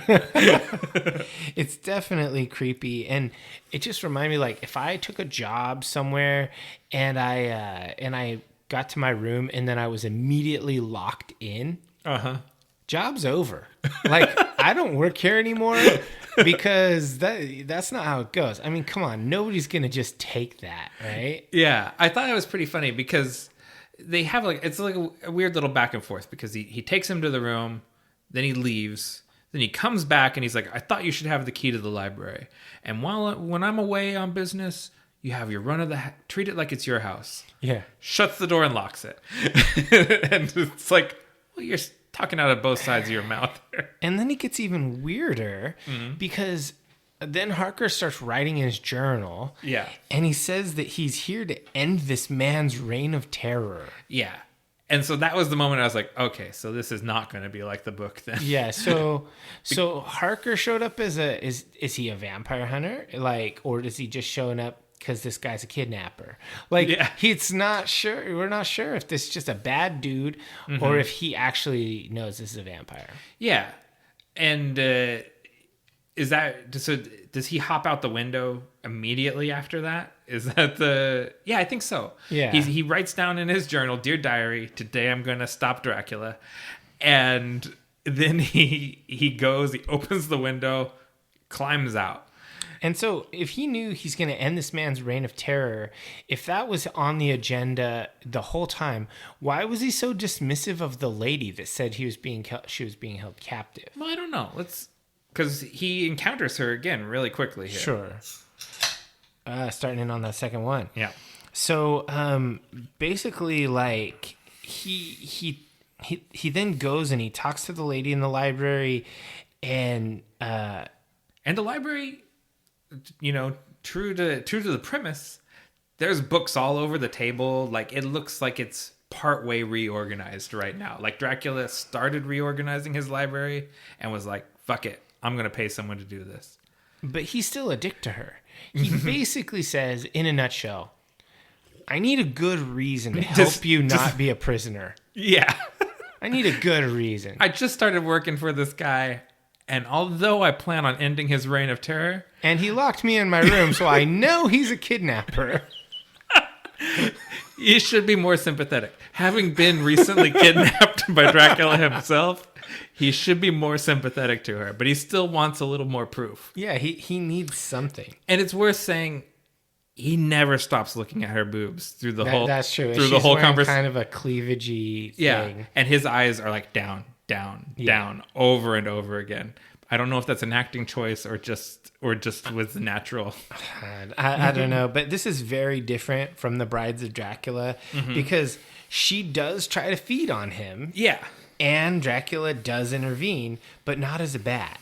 As a dude. He shows up already bloody because he's been out doing his business. Yeah, he got interrupted mid dinner. Yeah, he found out his bride was about to feed on the librarian, and he clears that room so fast. It's like, because he's tall. He's 6'5". Yeah. And he comes in, and this is this big sort of like sprawling room. I don't know how big it is.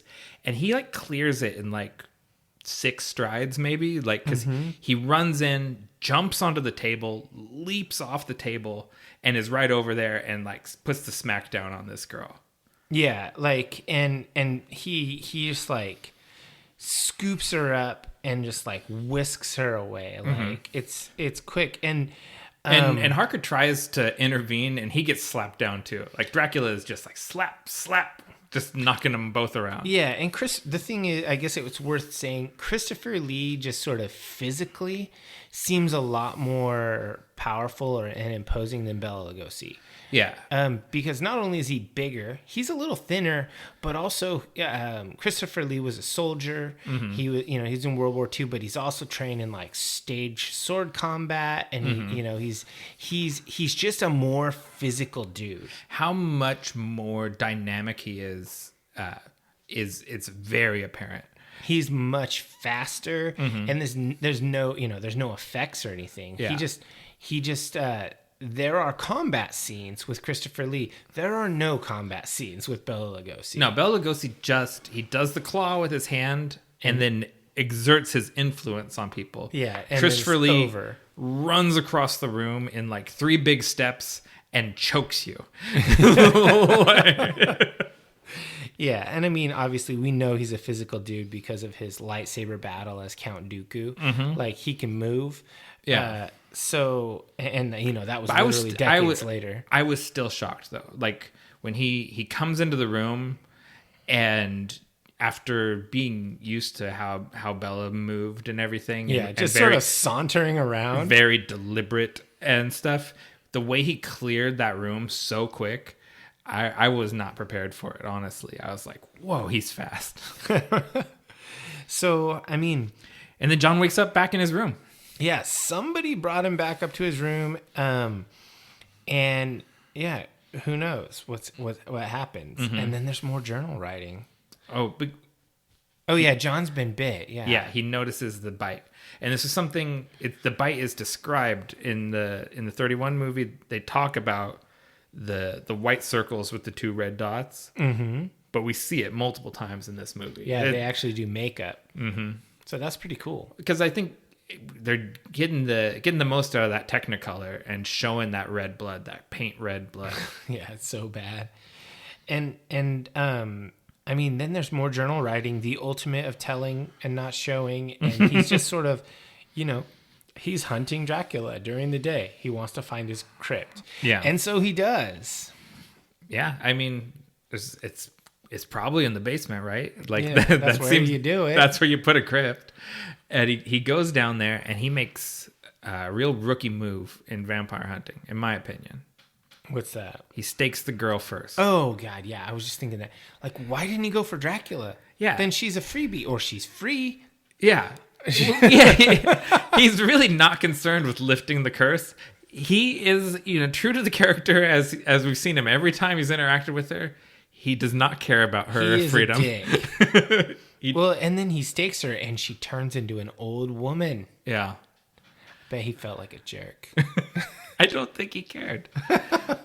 And it's also this. I don't know why this bothered me, but they do their staking right through the sternum. Yeah, like very low, well below the heart. And I just think, like, for one, that seems like the most difficult place to drive a stake through. For sure. And for two, you definitely missed the heart. So it just seems to be important to get the stake in there, not so much that it goes through the heart. And then he turns, and Dracula's gone.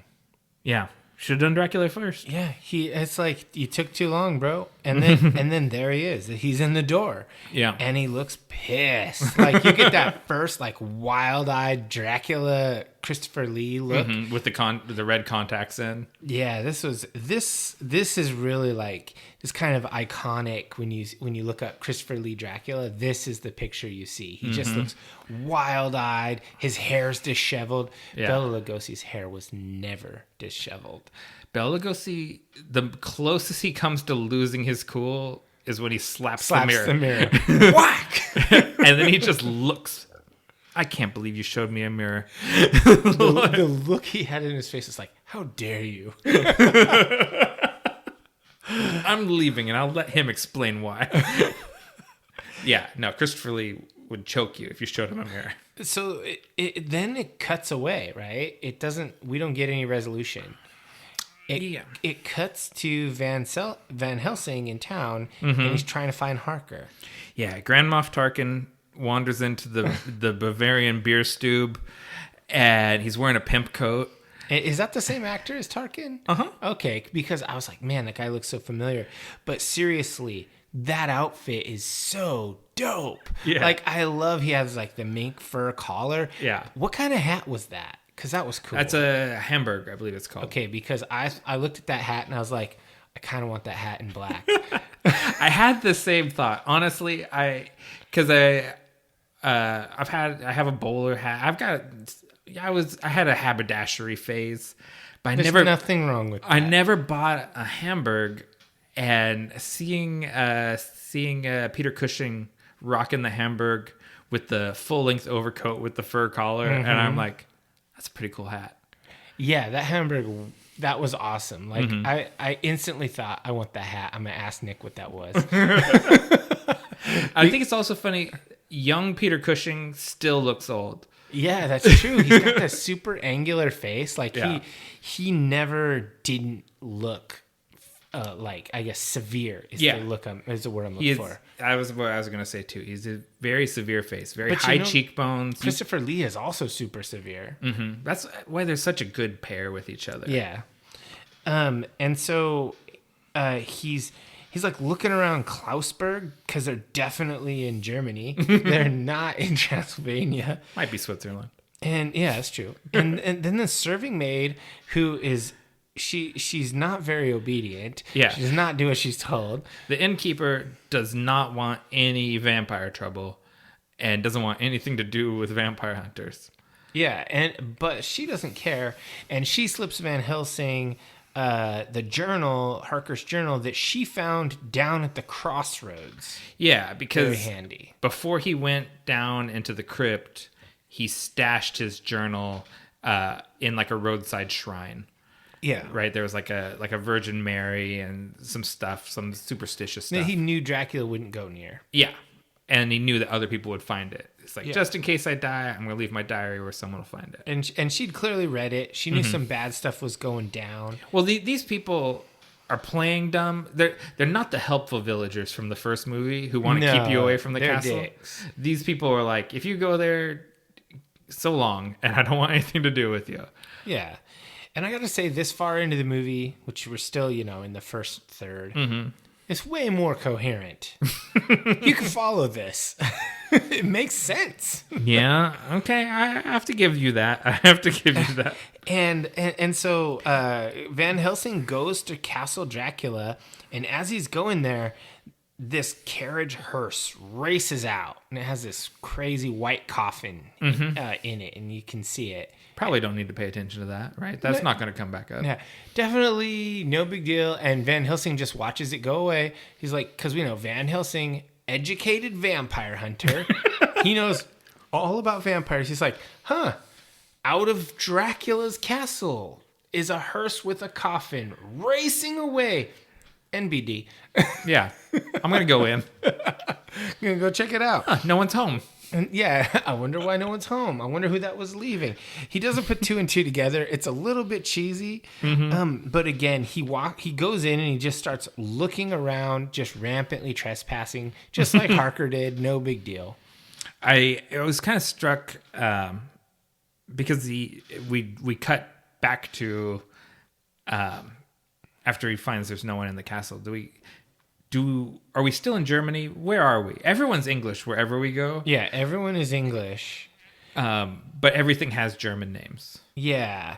Well, I mean, in the castle, he finds Harker's old room, and he finds the picture frame where the fiance picture was, and it's broken, and there's no picture in the frame. And this is quite curious, and it seems like, okay, let's put two and two together here. Harker killed Dracula's lady. Dracula is gonna go get Harker's lady as vengeance, and so they don't say it. They don't tell you. But I was putting two and two together here as I'm watching. I'm like, oh man, he's gonna go for his lady. Oh man, he's single now. Yeah, Van Helsing doesn't seem to get it though. Like he does not pick up on that. Yeah, he doesn't know because he doesn't have the whole story. But I mean, it's this movie is nothing like the 1931 movie. No, there's very little in common. And so what is the next scene there? Is it him talking to Arthur and Mina, or is it him talking to his phonograph? I'm looking at my thing, at my notes here, and basically it's we have Harker in a coffin with his fangs bared, and that's the next one. Yeah, and then Helsing picks up the mallet and stakes. Which, let's be real, if you're a vampire and you go to sleep in a coffin, do you leave a hammer and stakes next to your coffin? Well, he had them, right? Because he was there to kill them, but then he got made into a vampire, so he's asleep. And Van Helsing, he's got to do what he's got to do. Yeah, picks it up, stakes his buddy. Yeah, and it makes me wonder why he didn't wait and talk to him. Like, what happened, man?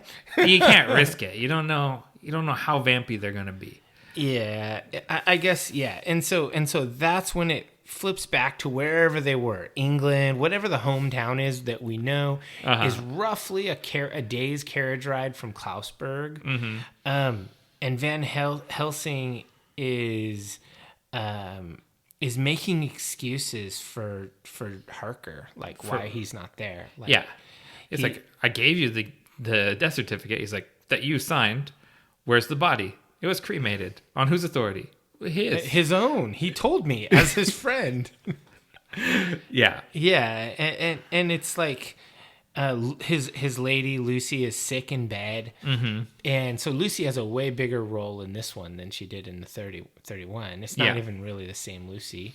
No, they've kind of flipped between different Dracula movies. Lucy and Mina flip back and forth, like who's engaged to who, and they're very loose with those two characters. They're fairly interchangeable.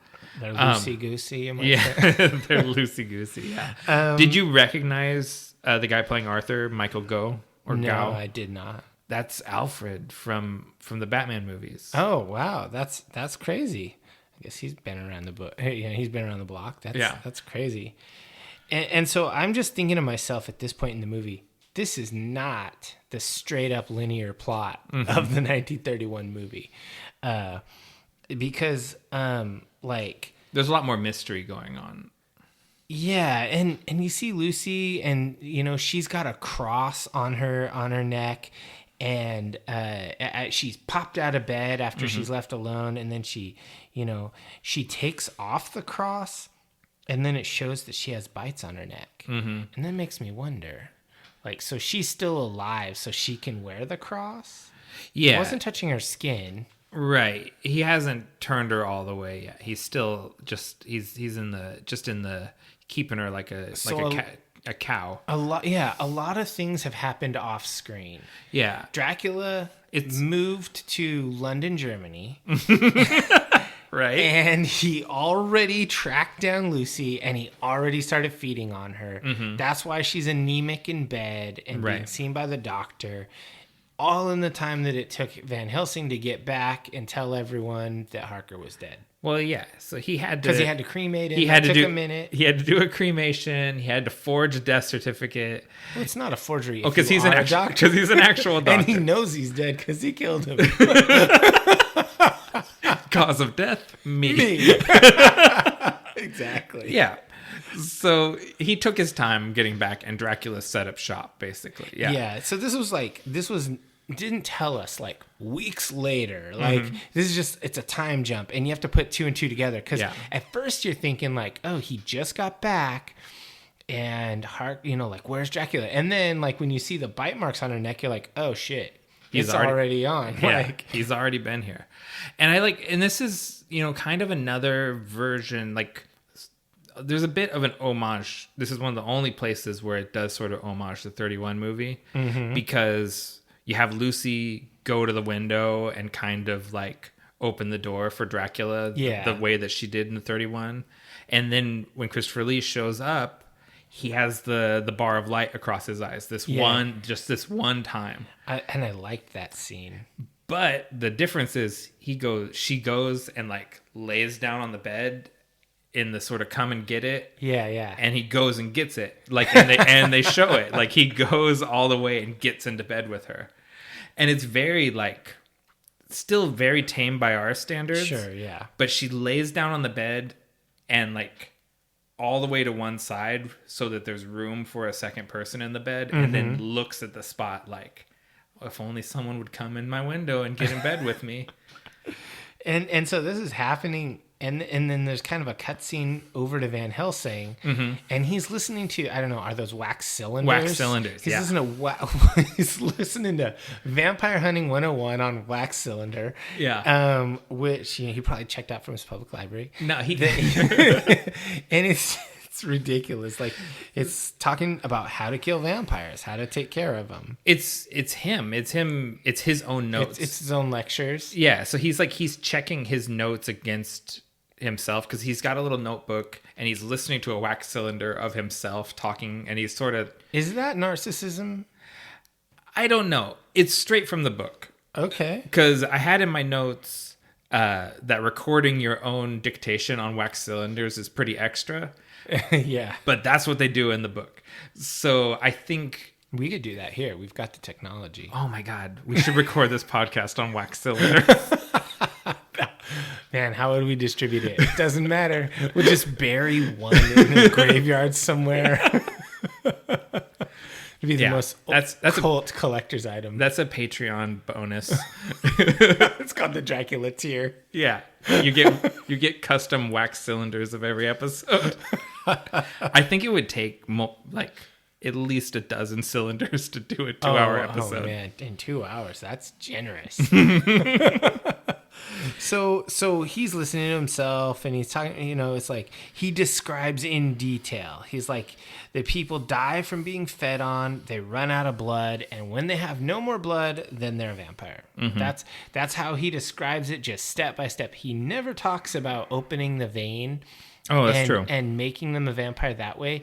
He makes it very clear that the way you become a vampire is when the last of your blood is taken, then you're a vampire. So like they could feed on you and you're still alive. But if they take the last bit, then you're a vampire. Yeah, then and you're drained all the way. Yeah, and that explanation actually would explain some of the shenanigans in the previous movie with Lucy.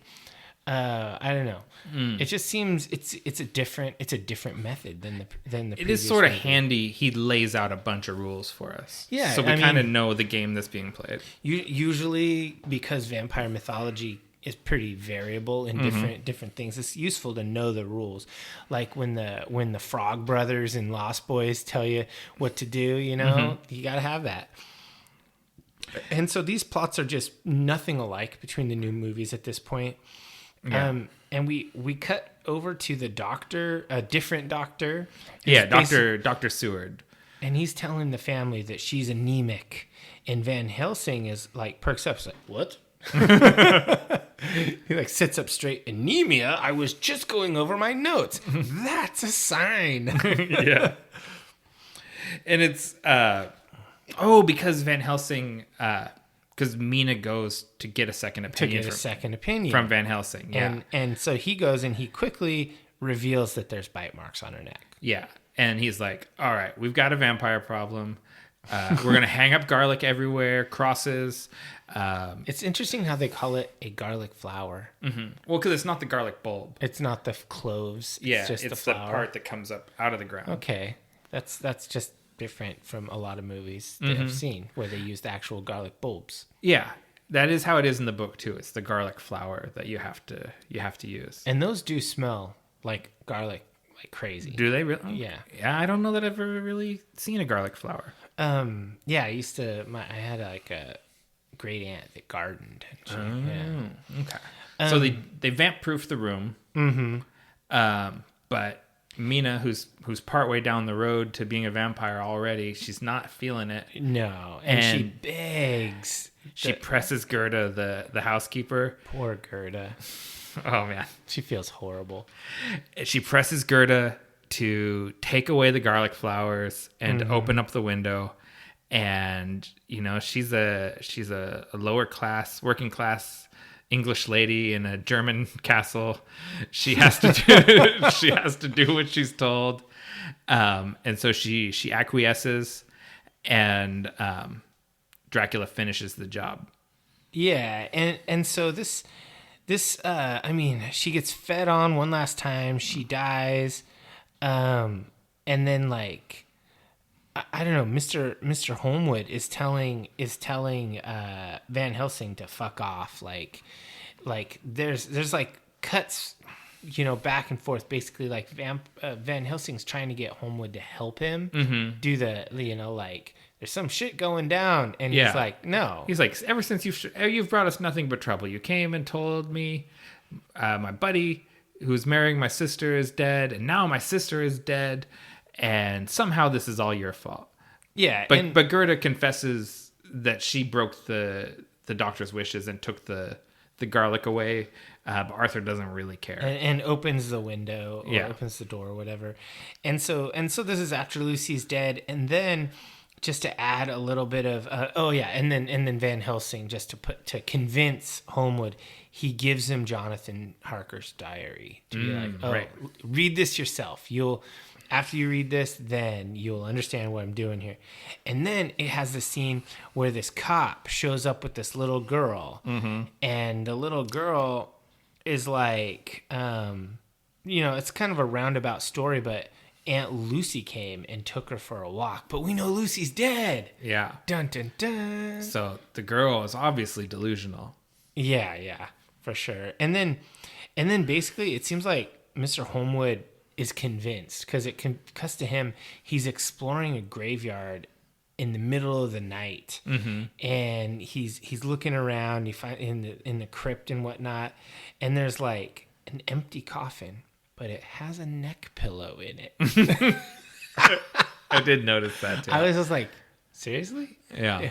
Dracula did not. It's like he went on a flight. He did not want to leave his neck pillow behind. Well, that's Lucy's coffin. That's not Dracula. Is that yeah? Is that Lucy? Okay, so yeah, they leave the neck pillow in there, and we find Lucy out creeping as a vampire. She's the lady in white again, just like in the last movie. Yeah. And she's creeping on this little girl because this little girl is out unattended in the middle of the night. In the middle of the night again. Again, yeah. She's like Renfield in the other movie. You just can't keep this little girl locked up. Yeah, and so she meets up with the little girl, her fangy Aunt Lucy, and it's just like. And so I noticed Lucy shops at the same dress shop as Princess Leia. She's got the white kind of jersey fabric long dress. And something occurred to me a little bit earlier in the movie is how much of an influence these Hammer movies had on George Lucas. Oh, okay. Because Darth Vader wears the Dracula cape. He wears the exact same cape. He and then David Prowse, who played Darth Vader, played Frankenstein's monster in 2 of the Hammer movies. Peter Cushing is Grand Moff Tarkin. Oh yeah, Christopher Lee is Count Dooku. A lot of connections. Yeah, George Lucas, obviously, little George Lucas is watching these movies in the theater, just loving it.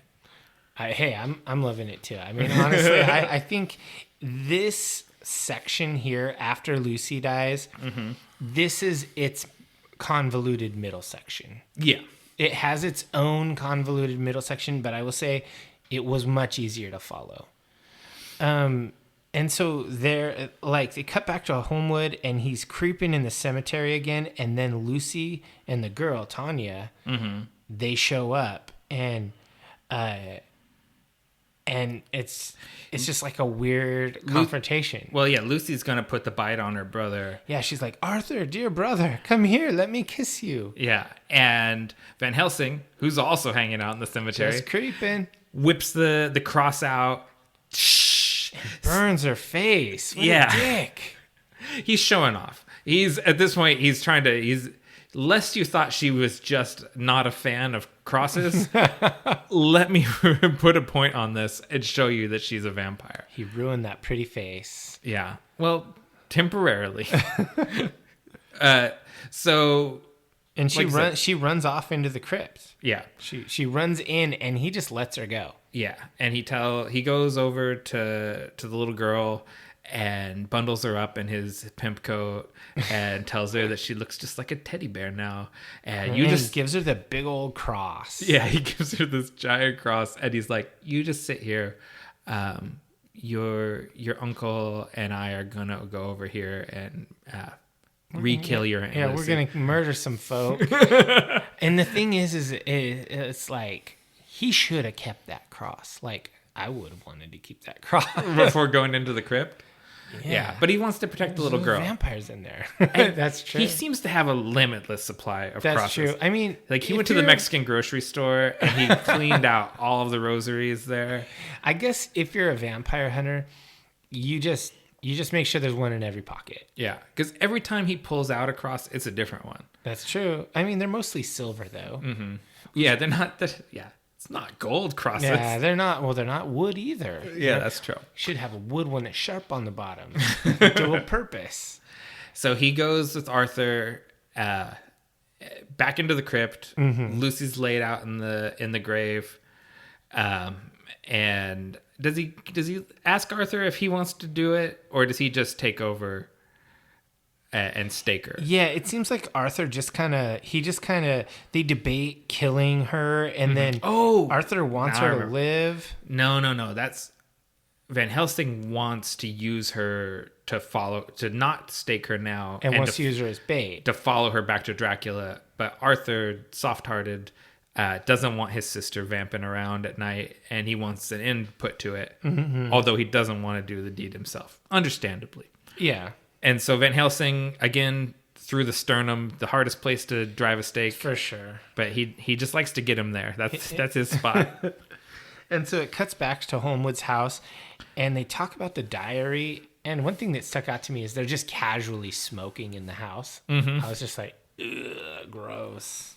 So I heard a story that might not be true. Okay. But, it might also be true. That Christopher Lee used to like to go to showings of these movies and sit in the back row, and he would lean forward and ask people like to light his cigarette for him, and when they'd flick the light on and see Dracula sitting there behind them, give them a little scare. And this was just something that he did for fun. That's pretty cool if he did. If it's true, it's a pretty cool story. Yeah. I mean, yeah, and that's cool. So Dracula casually smoking. No, this is Homewood casually smoking, and they debunk that vampires can change into animals. So like, no, they can't do that. Yeah, no, that's stupid. We don't have the budget for that. We cannot put a rubber bat on a string. That's too much. Yeah, and so they decide that they're gonna go back and figure out about the hearse carriage that he recalls seeing. And they go and they have this scene. They go back and they have this scene with the carriage guy, and it just seemed extra, right? Oh yeah, but this is where you're showing the bromance building between Arthur and Van Helsing. Homewood. Yeah, like Homewood and Helsing. Yeah, because they go there and they're become very good friends. Like, they've bonded over murdering his sister. Yeah. And they're very chummy with each other. And yeah, they go and bribe. It wasn't the carriage driver. It's like the gatekeeper guy. Yeah. It's the toll man. Like when you're passing between Strasbourg and London, this is the guy that runs the stall there, and you have to pay tariffs, presumably, for moving bodies across there. And they clearly haven't learned the lesson. Harker killed Dracula's lady, so he took Harker's lady. Yeah. Now Homewood killed Dracula's lady. What's going to happen next? Yeah. No, they're not picking up on this. He's gonna take Harker's lady. Yeah. And of course, because while they're out traipsing around Bavaria, a Cockney message boy shows up for Mina. And it's like, Mr. Harker gave me this message, ma'am. He can't have. He's off. He's like, he's down here in this crypt. Yeah. You gotta go to the creepy ass crypt. Make sure you go all the way to the bottom. I mean, it's so dumb. I mean, but whatever.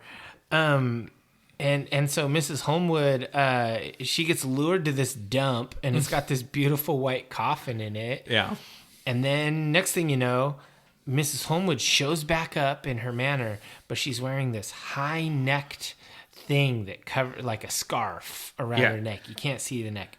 And they're hunting vampires. Why didn't they think immediately, what's up with the neck? Yeah. Because they're just like, they're having such a bromance with each other at this point. Like, this is not, there's kind of the next scene where she's sitting there in the study and the two of them have beers and they're like smoking and drinking beers and like plotting like where could Dracula be, and they're just like so cozy with each other, like they're practically like cheek to cheek while they're looking over their notes. Yeah. And she's sitting there like, what are you two being so secretive about? Yeah, and basically, like, they decide they're going to go investigate the coffin. So they go down to the place, and there's another, like, what I would call an NPC. Another comic relief side character. Yeah, and he's way too extra. Like... Yeah. And he's telling jokes about how someone tripped falling down there, and he came to pay his last respects and ended up giving them. Yeah, he drums on a coffin. Like he does a bunch of silly stuff. Yeah, it gets a little too much. I mean, I guess maybe they thought they needed humor in a horror movie, but well, because it's the same thing with the Orderly in the 31 movie. It's like this is just part of the trope, is that you have these goofy side characters. Yeah, so So they go there and, basically they find the coffin is gone. Yeah, the coffin stand is empty. And they're like, oh no, where could it have gone? And I was just thinking to myself, I wonder where it went. Mm-hmm. And I just thought I didn't put too much thought into it. Yeah. And so basically, like, they go back to the house and so this is the scene where they're having their beers because they have those cool pewter beer steins. Yeah. And they're like Bavarian Englishmen. And they're trying to figure out where the coffin could have gotten to. And they're kind of, well, maybe it's here, yada, yada, yada. And they're going to go back out looking. But before they go, they're going to give Mina this cross.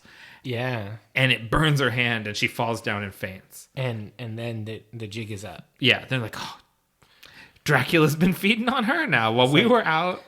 You tricksy Dracula.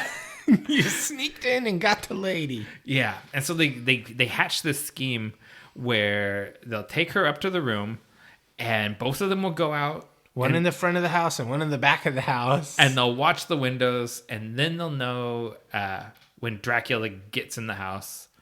And so they wait around outside all night.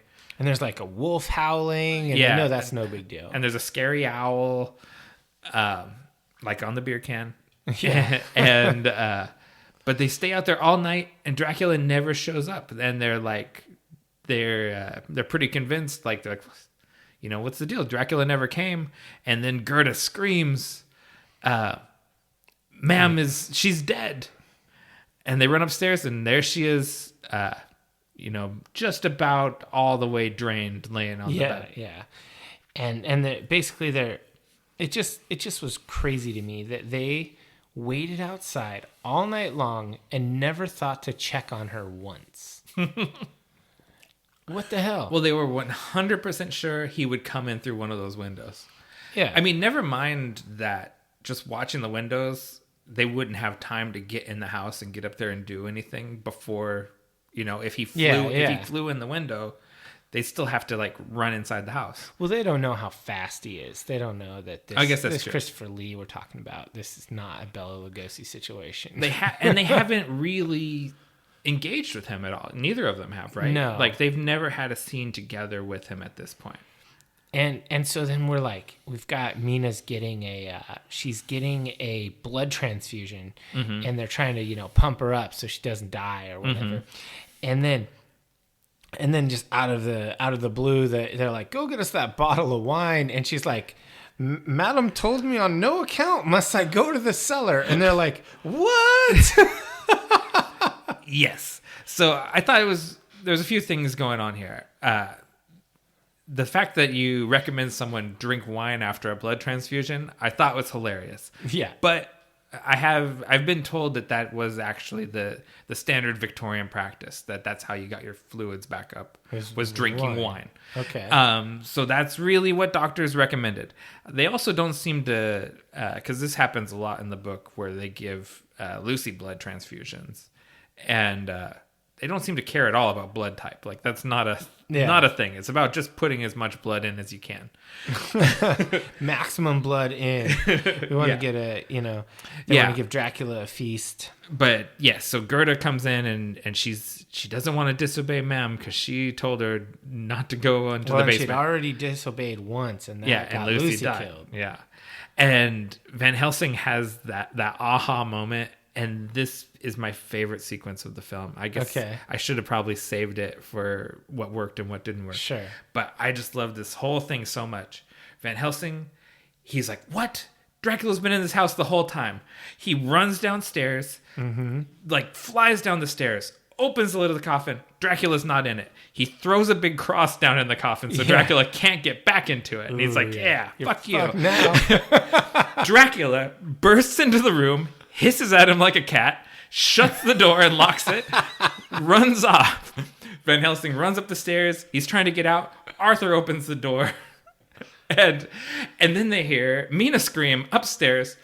Peter Cushing leaps over the banister and like he jumps halfway up the stairs. Like I was like, that guy can move too. Both of these guys can clear a room with obstacles in no time at all. He jumps. We wish Tarkin had a lightsaber. Right? He jumps over the banister, runs up the stairs just in time to see Dracula hoist Mina up and take off with her.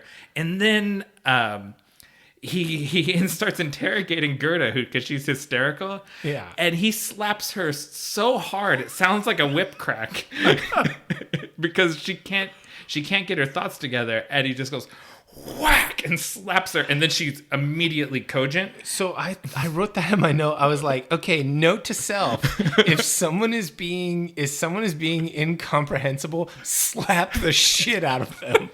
I had to back it up. I watched that slap like 3 times because the sound doesn't actually match the slap. No, it's something offset or whatever. It is so. It's so much. The sound is so much stronger than the actual slap is. Oh yeah, it's like boom, slapping a lady calms her down. All right, I now know this. Yeah. What the hell? Slapping a lady calms her down. You drink wine after you give blood. These are just common knowledge. Well, and also if you put a cross in a vampire's coffin, he will hiss at you and go steal a lady. It will happen. Yeah.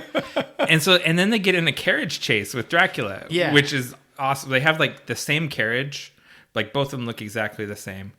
And Dracula busts through the toll gate in his carriage because the sun's going to come up.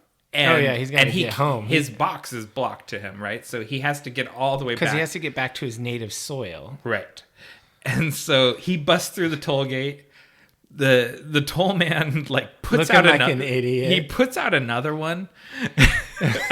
And then Harker and Van Helsing bust through the second one. Mm-hmm. And they chase Dracula right up to the gate of the castle. It's like they practically crash carriages with him when they get there. Well, so I mean, definitely Dracula was basically a neighbor anyway. Yeah, I mean, I think they're different countries, right? Because I think that's why you have the toll gate. Sure. Was this it's like Austria and Germany or Switzerland or something? Yeah, I don't know. It's 2 English-speaking German countries. And so basically, they go and it seems like it's the day, but Dracula is out and about. He's seen in sunlight. Yeah. Or is it just dawn? It's not full sunlight. That's I think a so. false dawn. That doesn't count. It doesn't. It's not a direct ray. We're playing pretty loose with the sun thing. Yeah. Because there's a few outdoor scenes that seem like they're sunlight. And they probably shot them during the day in the early morning. But they're calling it night. Yeah. And so then they have a fight. Well, they get there and Dracula is really quick burying Mina in the yard like a dog with a bone. Yeah, she's still alive. He's just like, all right, bitch, get in the hole. He's just putting fucking dirt right on her face. And she's like, what? It's so funny because he's right by the door to his crypt, too. He could have just He gone could have there. put her in one of the vacant. Yeah, there's many coffins. We know this. But no, at this point... Why was there already a hole dug? He's a very spiteful Dracula. This is the Dracula that's He's all really about. mad at Homewood. Yeah. And so he throws Mina in a hole and is burying her alive when they pull up. And he's like, oh, I guess I gotta stop burying her. Runs into the castle. And Arthur goes immediately to rescue his wife. Yeah. As you should. As a gentleman does. As a gentleman, get your wife out of the shallow grave first. Yeah. He doesn't. Yeah. He has his priorities right. And Van Helsing chases Dracula around the castle. Yeah. And that seems legit, right? it is. They have a fight, but Dracula wins hard, right? He's just a better fighter. Well, he runs in. We see the dining room again, and Dracula is opening up a trap door to go down into. Yeah, he's like, but then they're like, "I see you." It's like, Yeah. damn it, my trap door is not going to work. and he throws this big candlestick at him with a lit candle on it, and then Van Helsing chases Dracula into the library. Dracula chokes him out, and he plays dead for a second, and Dracula stops choking him. Like he's like, all right, now I'm gonna put the bite on him. Got him. Yeah, and it was a fake out, and Van Helsing wriggles away from him. Well, I mean, little known fact, that part where he played dead was actually an homage to the possum in the 1931. I think you're onto something there. And this is, I mean, Peter Cushing does another feat of athleticism here, because he runs the length of this big dining room table, jumps, rips the curtains down, and lets the sunlight in, and Dracula's foot is in the sunlight. Yeah. And you see his foot turn to dust. And then Peter Cushing picks up like 2 candlesticks, improvises a crucifix, and drives Dracula into the sun. And I was thinking, like, the effects for the time, that was grim as fuck. Like, that was really good. It's a pretty cool effect. And the skull with the fangs and the ash over top of it. I thought that was really cool. And this was actually a climax. Like, I was like, holy shit, there was a climax in this movie. There wasn't in the other one. Like, basically from the moment that they have the epiphany that the coffin is in their basement, the movie doesn't let up. Like, they put on the gas, and then we're gas, no brakes. Yeah, and we're just jamming towards this end. Yeah, and I thought that was fucking cool. It's very exciting. I thought, like, this is an action movie. Yeah, it definitely was. I mean, like, Christopher Lee's an action star. And Peter Cushing, I didn't know he could like they're both very physical guys. Like, it's not like the Battle of Wills. The 1931 Dracula was so it's theatrical and it's dramatic, but it had none of this. There was no heart racing excitement. Yeah, it's not. This is a very visceral movie. Like, it's very physical, flesh and blood. That's the hammer thing. Yeah. And so then it kind of like, you see this gold ring sitting on the ground there. Oh yeah. Cause Dracula had his cool pinky ring the whole time. So it's just like, it's Dracula's ring, and then that's the end of the movie. Mm-hmm. And we're done. Like, it ends with the death of the vampire, and that was it. I mean, he definitely won't be back for 9 more movies. No, I mean, because he's dead. Yeah, you saw him turn to dust. Yeah. Okay, so let's start with 1931. What worked for you? What worked for me?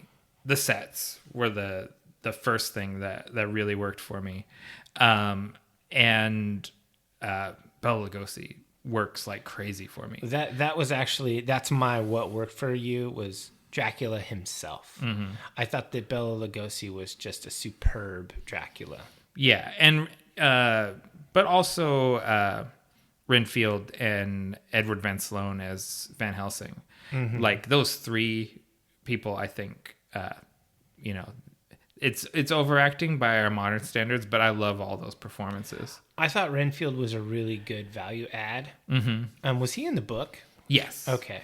He's in the book, but he does sort of double duty in the movie as Harker, as Jonathan Harker and Renfield. Yeah. Okay.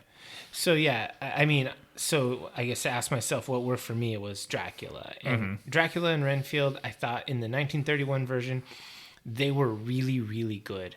I thought, even though I have a little bit of criticism for the slowness of Bela Lugosi's style, I like how gothic it is. It's just like straight up creep, and I like it. People, allegedly, all this stuff happened way, way, way before we were born. Yeah. People allegedly like fainted in the theater. This movie terrified people. Yeah, and I love the performance. Okay, so 1958 Horror of Dracula, what worked for you? Again, it's weird to say it, but Dracula also works for me here. Christopher Lee, he's much more, other than the fact that in the book he has a mustache, he much more plays Dracula the way he's portrayed in the book, which is sort of this specter that is haunting the story, but the cast is not engaging with him very much. Okay. Like, in the book, Jonathan Harker engages with him at the beginning, and then the rest of the book is everyone else being affected by Dracula or hunting for Dracula, and him just being around the edges of the story. And well, that's the classic horror trope, like I've said before, like the George R.R. Martin uses, where at the very the prelude of Game of Thrones, you meet a White Walker. Yeah, and then you don't meet one again for books and books and books. Yeah. So that's Harker meeting Dracula is the moment of the encounter with danger, and then the rest of it is all just an allusion to it. Mm-hmm. Totally. So it's good storytelling. I really like that, how Christopher Lee, and again, it's weird to have the same things for both movies because they're so different. But Peter Cushing's Van Helsing, okay, and how the interaction between the two, like the cat and mouse game that they're playing with each other, is really good. I think that's really good. And I also I'm there for the bromance with Arthur and Van Helsing too, because I enjoy when they team up with each other finally. I enjoy that with that dynamic too. Okay, so for me, I would say that I love Christopher Lee's performance. I don't think he is as iconic of a striking picture as Bela Lugosi. But I do think the actual, like the acting and the physicality of things, I really, really liked Christopher Lee. And I thought this 58 had the superior Van Helsing, for sure. It was really good. And I'm definitely going to get one of those hats. And so I felt like that, of course, I like those characters, but for me, the number one thing for the 1958 movie was the overall coherence of the plot. You could follow it. Yeah. It was like something you could just sort of watch. And there's a couple things, like they don't spell it out. They don't put two and two together for you. Like okay, if you kill his lady, he'll take yours. Yeah. They don't tell you that. They also don't tell you, like that the coffin is in their basement. They don't tell you these things. And so they're fun little twists that when it's revealed, you're like, oh, okay. So I thought the actual the pacing and the editing of this of the 58 version was dramatically superior. It's much more modern, even it's even though watchable. Even though it still shows like it's aged, obviously. I think it doesn't feel like a 1950s movie, though. It feels like a 1960s movie. I was going to say, yeah, especially even the wardrobe of the ladies specifically, they're a little, they have a 60s vibe, like the clothing was ahead of its time. Yeah. It was a very modern movie for 1958, for sure. Yeah. Okay. I would agree with that. So what didn't work for you starting with 1931? There's certain times when the special effects can't cut it, such as the rubber bat and the big rubber spider and things like that. It takes you out of the moment a little bit. Okay. Where it's almost better like when he turns into a dog and they say, oh, it's a great shaggy dog running across the lawn, and you don't see it, like people could react to the bat and we don't have to see a fake rubber bat. I think that would be a more effective thing. Well, that would be very theater, where they look at something that's offset and describe it, and theater of the mind. Yeah, but I think it's something because they took this from the stage production. I guess really, if I want to boil down like what doesn't work, you can't just film a stage production, which is essentially what they did, and call it a movie, because they're really two different art forms. All right. So it's too faithful to the stage play. Well, my 1931, what didn't work was most of it. I was bored through much of this movie. If I were to say, if I were to describe it, I would call this a cell phoner. You're gonna be looking at your phone a lot because there's so many moments of there's no movie, there's no music, there's no dialogue. It's just a long stretch of silence. The acting is very over the top. Yeah, it's hammy almost, which is I guess what I appreciate about Bela Lugosi, because I guess it's supposed to be that way for him. But he's kind of not hamming it up. yeah, well, and Like, I guess Renfield kind of hams it up, and that's also okay because he's playing a madman. Right. But when you have like the Transylvanian peasants and stuff, it just, the acting, I didn't love that. And I guess that's the same complaint that you had, is it's a theatrical thing that they didn't make any concessions to the silver screen. Yeah. It's just a filmed play. And the other thing I would say is the plot. There's no, like, I used to teach English. There is a defined linear progression for a drama, for a story, which in this case it would be a narrative. Yeah. The 3-act structure. There is no narrative in this. There's no climax. There's no it's called like there's no rising action. There's no climax. There's no falling action. Like, this movie does not follow basic literary structure for a story. And so it's just, there's a reason that structure is a basic structure in literally every culture that writes fiction, or even just, whatever. It's the same everywhere. You set the groundwork, you introduce the problem, then you have some obstacles toward the climax, then after the climax you have resolution of all the loose ends and you bring it back together. Right. This didn't do any of that. It was just like, this is some spooky shit. It's all on stage, and this actor, he hurt his fucking back carrying this production. Yeah. And so that's, I mean, I don't mean to be super scathing, but I mean, this movie is nothing without Bela Lugosi. Oh, I think that's very true. And I thought that watching it, I thought Dave is going to think this movie is very boring. It was boring. And so, yeah, I guess this is one of these things where my background in watching these movies at a very young age, and kind of like learning this pacing, it comes back and it helps me here. Like, whereas like I was sort of schooled how to appreciate these movies at a young age. But like I said, Dracula was one of my least favorite ones because I always found it to be very boring. Like once they left Transylvania, I was kind of over it. Yeah, we already saw the spooky vampire, and literally nothing else happens. Yeah. So, how about 1958? What didn't work for you? Oh, geez, what didn't work for me? I think I don't like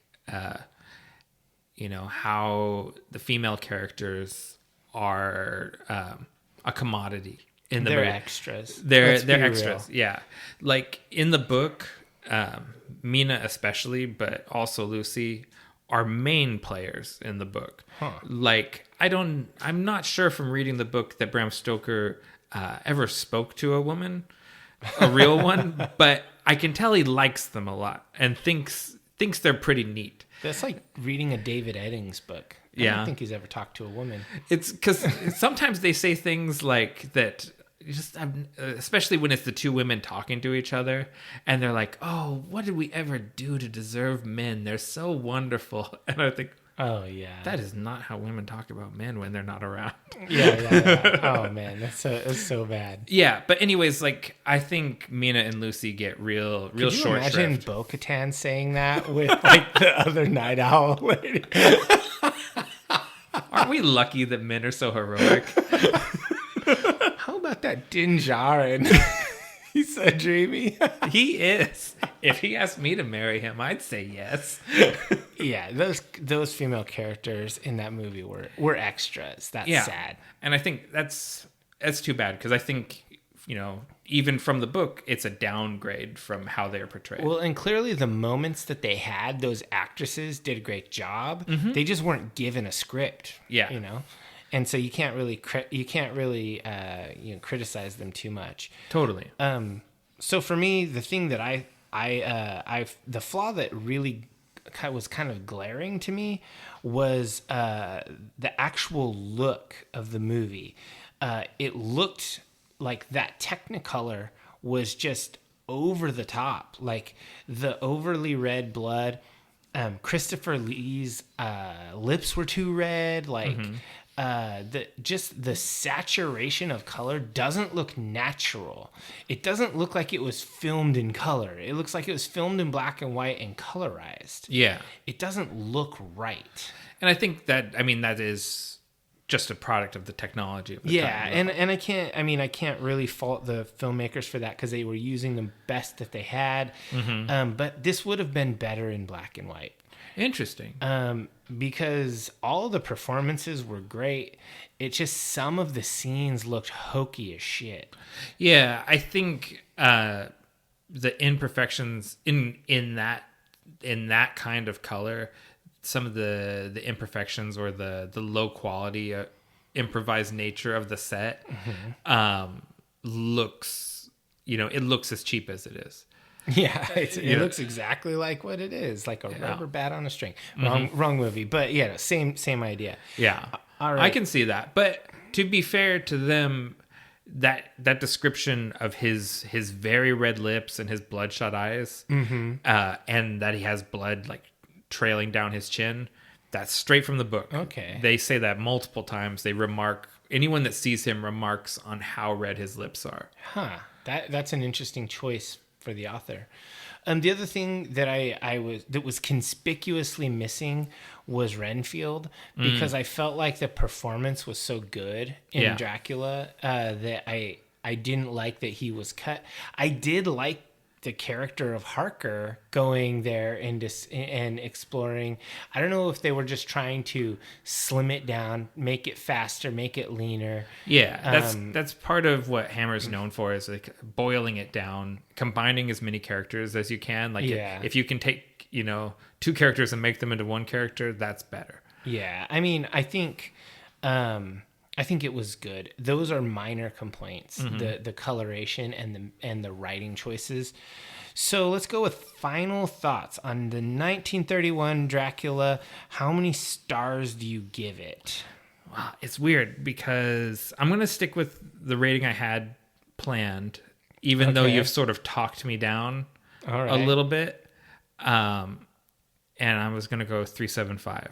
Okay, that's quite an interesting rating. All right, so for me, I was torn, and I feel like this is one of those movies that could almost have 2 ratings. Because I think if you're just watching it standalone and trying to digest this plot and enjoy it as just Dracula, just a movie in general, it's just not that good. I wouldn't give it a solid recommend, which means I can't even rate it a 3. So I give it like 2 3/4. But the thing is that that's not my final rating. This is a classic of its time, and it's an icon, and it's a standalone piece of art for what it is.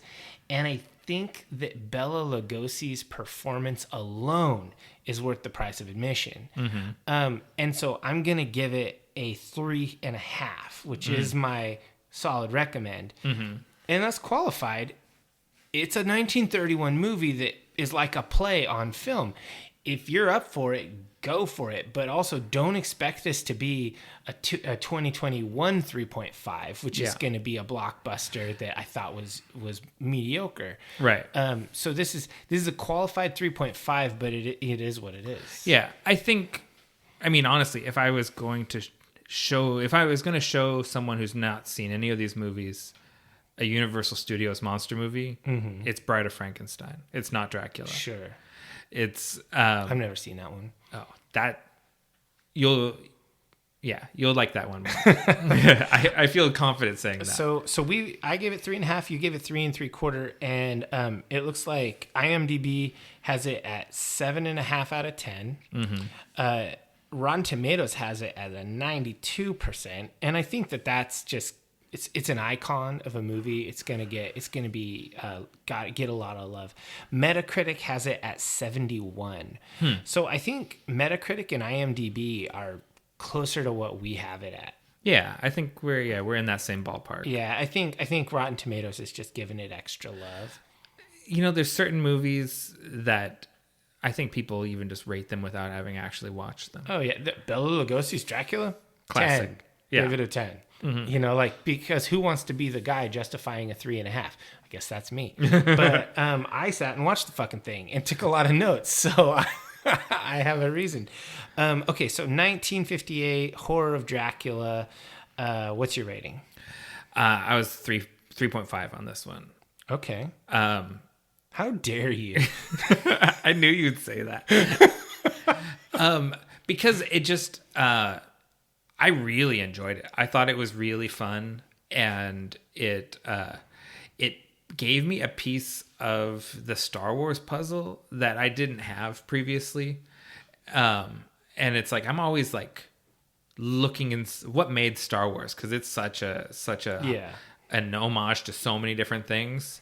And like there were so many things. This is one of them. Yeah, there were so many things in this movie, and the dialogue. Because like I saw this interview with George Lucas just recently, where he was talking about how people criticize his dialogue, but they don't understand the style that he's going for.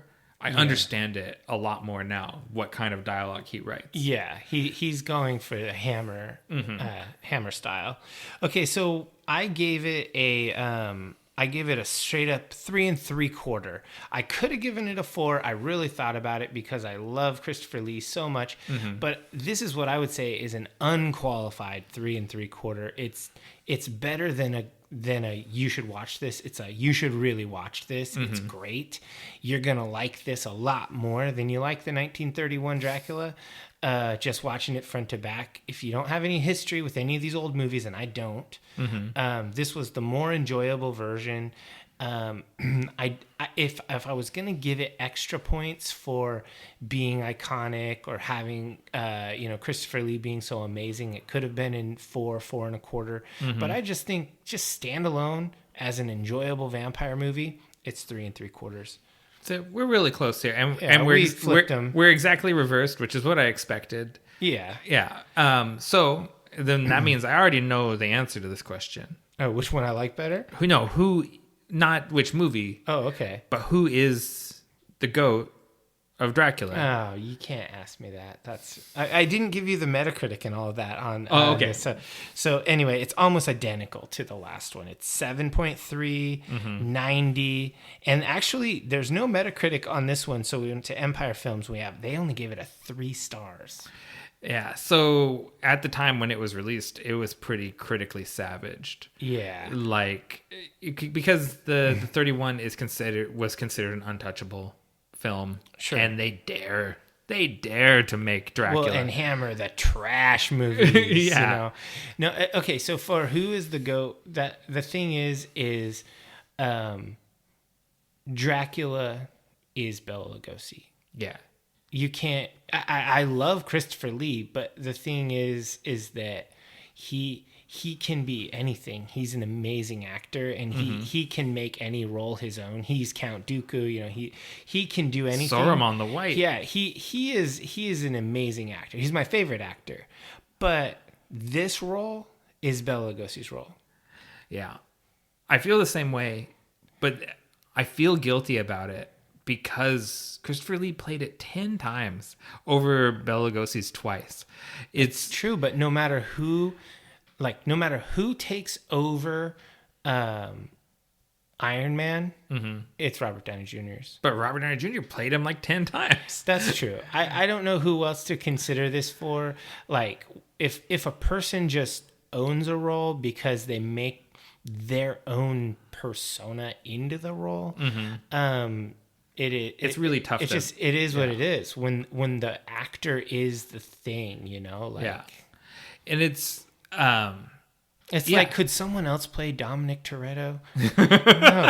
No, that is Vin Diesel. It's all about family. Like how I make this Bela Lugosi and Vin Diesel in the same sentence. Yeah, well, it's interesting because you only have, if you're playing Dracula, there's really kind of 2 choices, which is either to do an impression of Bela Lugosi or try to be different than Bela Lugosi. I think if I were an actor and someone was like, "You're going to play Dracula. You're tall. You have slick back hair. That's kind of the look I go for in general. Yeah, it's Dracula. But yeah, Christopher Lee is who I impersonate, because you can't impersonate Bela Lugosi without being lame. Yeah. It's too specific. It is. Because it's him. You're doing an impression of him. You're not doing the character. You're doing his natural speaking voice. Yeah, because Christopher Lee is just like, he's acting the character from the book. Mm-hmm. He's not being, like a weird Hungarian guy. Yeah, and I thought that was another little trivia piece, is that he had done like 3 or more Dracula movies before, allegedly, before seeing the Bela Lugosi one. Oh, wow. Because he was very much based on the book and trying not to absorb. He didn't want to taint that. Yeah. That's good. I like that. Like, I do my reviews before I check the online reviews. I mean, I don't want to know that Rotten Tomatoes has this as a 92 before I give it 3.5, because I want to have my own style. All right. Do you have anything to add? Any final thoughts on Dracula Head to Head? No, other than just I had a lot of fun watching these movies. Like I hope we do go on to do more of these head-to-heads, because I think they're really fun. Yeah, I really enjoyed these movies. They're easy watches. They're very available. And this is the sort of thing that I would recommend any of these classic movies to people. Mm-hmm. This is the sort of thing that when you watch it, you understand the things that influenced it. As someone who... Or that it influenced you. Yeah, that's what I mean. That it influenced. It's sort of like if you're a big fan of a band, mm-hmm. and then you go and you listen to that band's influences, the people they credit, you understand so much more about the songs that you listen to from your favorite band. Mm-hmm. So if you're a fan of like Star Wars or whatever, you need to be watching samurai movies and Dracula and mm-hmm. Westerns. You need to understand the DNA of the things you love, because mm-hmm. then you'll love them even more. Oh, totally. Yeah, I completely agree with that. I guess that's that's almost the point of this podcast. I guess so. We want to understand all the DNA of all of these nerdy things. Yeah, everything in the metaverse. All right, so let's go ahead and take a break, and then we'll come back with our wrap up.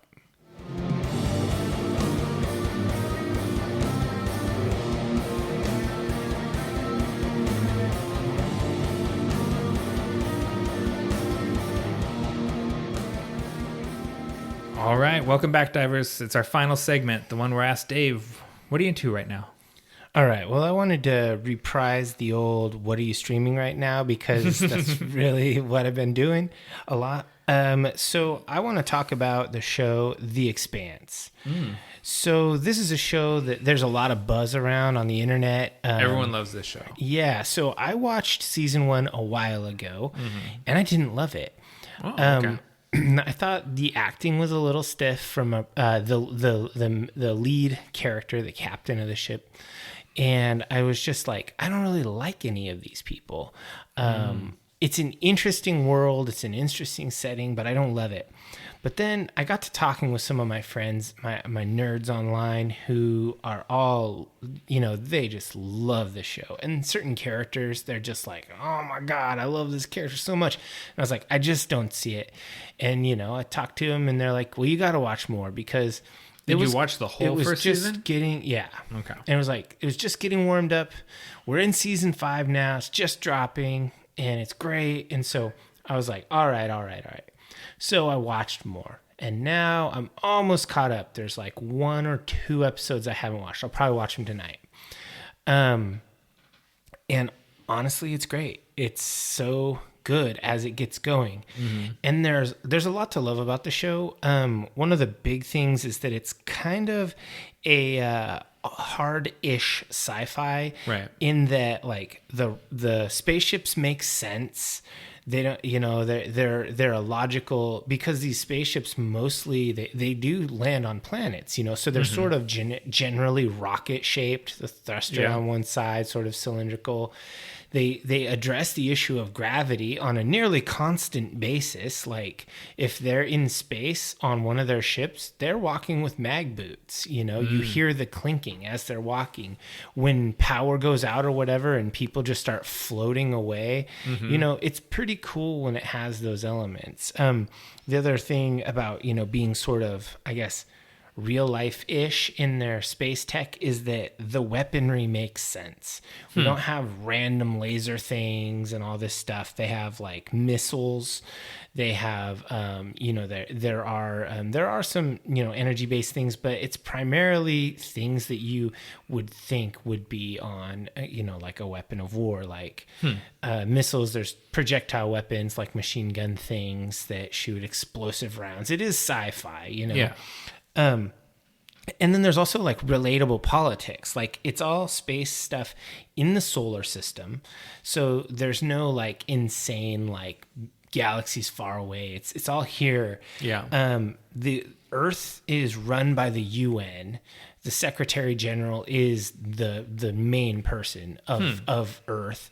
Mars was a colony that has attained its independence, and they're terraforming, and they're way more militant because they broke away. They had to fight for their independence, and that was some time ago. In this timeline, they are their own thing now. Yeah. And then there's a third group called the Belters, basically people that live in the outer belt of the solar system on colonies, but mostly on spaceships and space stations and things like that.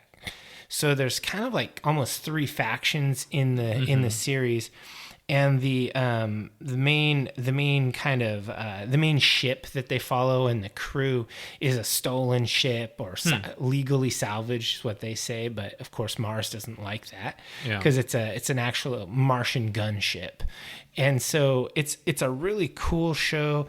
There are some aliens, but they're not like, just blue humans or guys with ridges on their heads or whatever. No, there's life form encountered that is like they call it the proto-molecule. It's like a microscopic thing that is alive, and it's weird. And there are some ruins of a dead civilization that they discover later on. Interesting. But so basically it's kind of like way more believable. All of it makes sense to me as a nerd, and the characters have really grown on me. I understand them more. And then when I got to reading a little bit online about this, the show is a series of novels, and it's been adapted for TV. So all these characters actually are super deep. And so this was a show. Sorry if I interrupted, but it started on Sci-Fi and then went to streaming or something like that? It's an Amazon show? It's an Amazon show, but they picked it up from someone else that dropped it, right? Yeah, I don't know. I'm not sure. I've only ever watched it on Amazon because I'm not an OG Expanse fan. I'm a more recent. And when I say I watched season 1 and didn't like it, that was like last year. Okay. So it wasn't like forever ago. Not when it first came out. Well, when the hype was out there, like in 2020, and I was like, let me give it a shot, and then I was like, no. And then when season 5 came out and there's new hype and everyone's like, I love it, then I got to investigating it to try to figure out like, why do these nerds love this show? So now I'm on board. I think that's funny because I think you and I, this is one place where we have a similar personality defect, in that when a lot of people are loving something, we get real dismissive of it. Oh yeah, for and sure. It's like The Expanse, like kind of anyone like, oh, you're a nerd? Do you watch The Expanse? And I'm like, no, and I never will. You don't ever want to be the person who says, I have never watched a single episode of Game of Thrones, and I don't care. It's like, guess what? We don't care that you don't care. Yeah. Usually what I say is, oh, I've heard that's really good. Yeah. And then you should watch it. I go, we'll see. It was just like when Tiger King was everybody's like it show because it's just ludicrous and entertaining.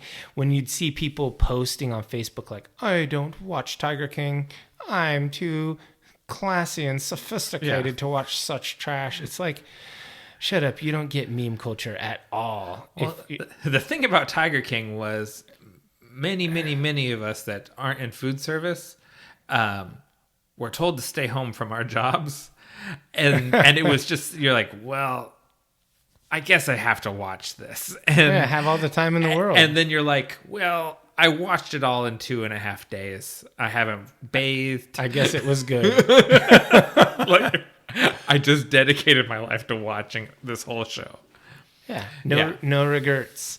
Yeah, but so if The Expanse came out right then and had such a crazy guy out front, I probably would have binged it too. Yeah, I mean, I like the show. If you're into things like, if you've watched, obviously, if you're into like Firefly or, Star Wars, Star Trek, that kind of thing. I mean, It strikes me as very Babylon 5, Deep Space Nine-y. Yeah, well, see, Babylon 5 and Deep Space Nine are both defined by the crazy alienness of it, whereas Firefly is not. It's that's human politics and craziness in the galaxy, and that's really what this show is about. But it's human not politics. It's not Western style. It's not Western at all. Yeah, because It's way more grim, and it has the style of Babylon 5, but kind of the I guess I wouldn't say the content of Firefly, but it's more akin to that. yes. Now we're getting to an elevator pitch where you could say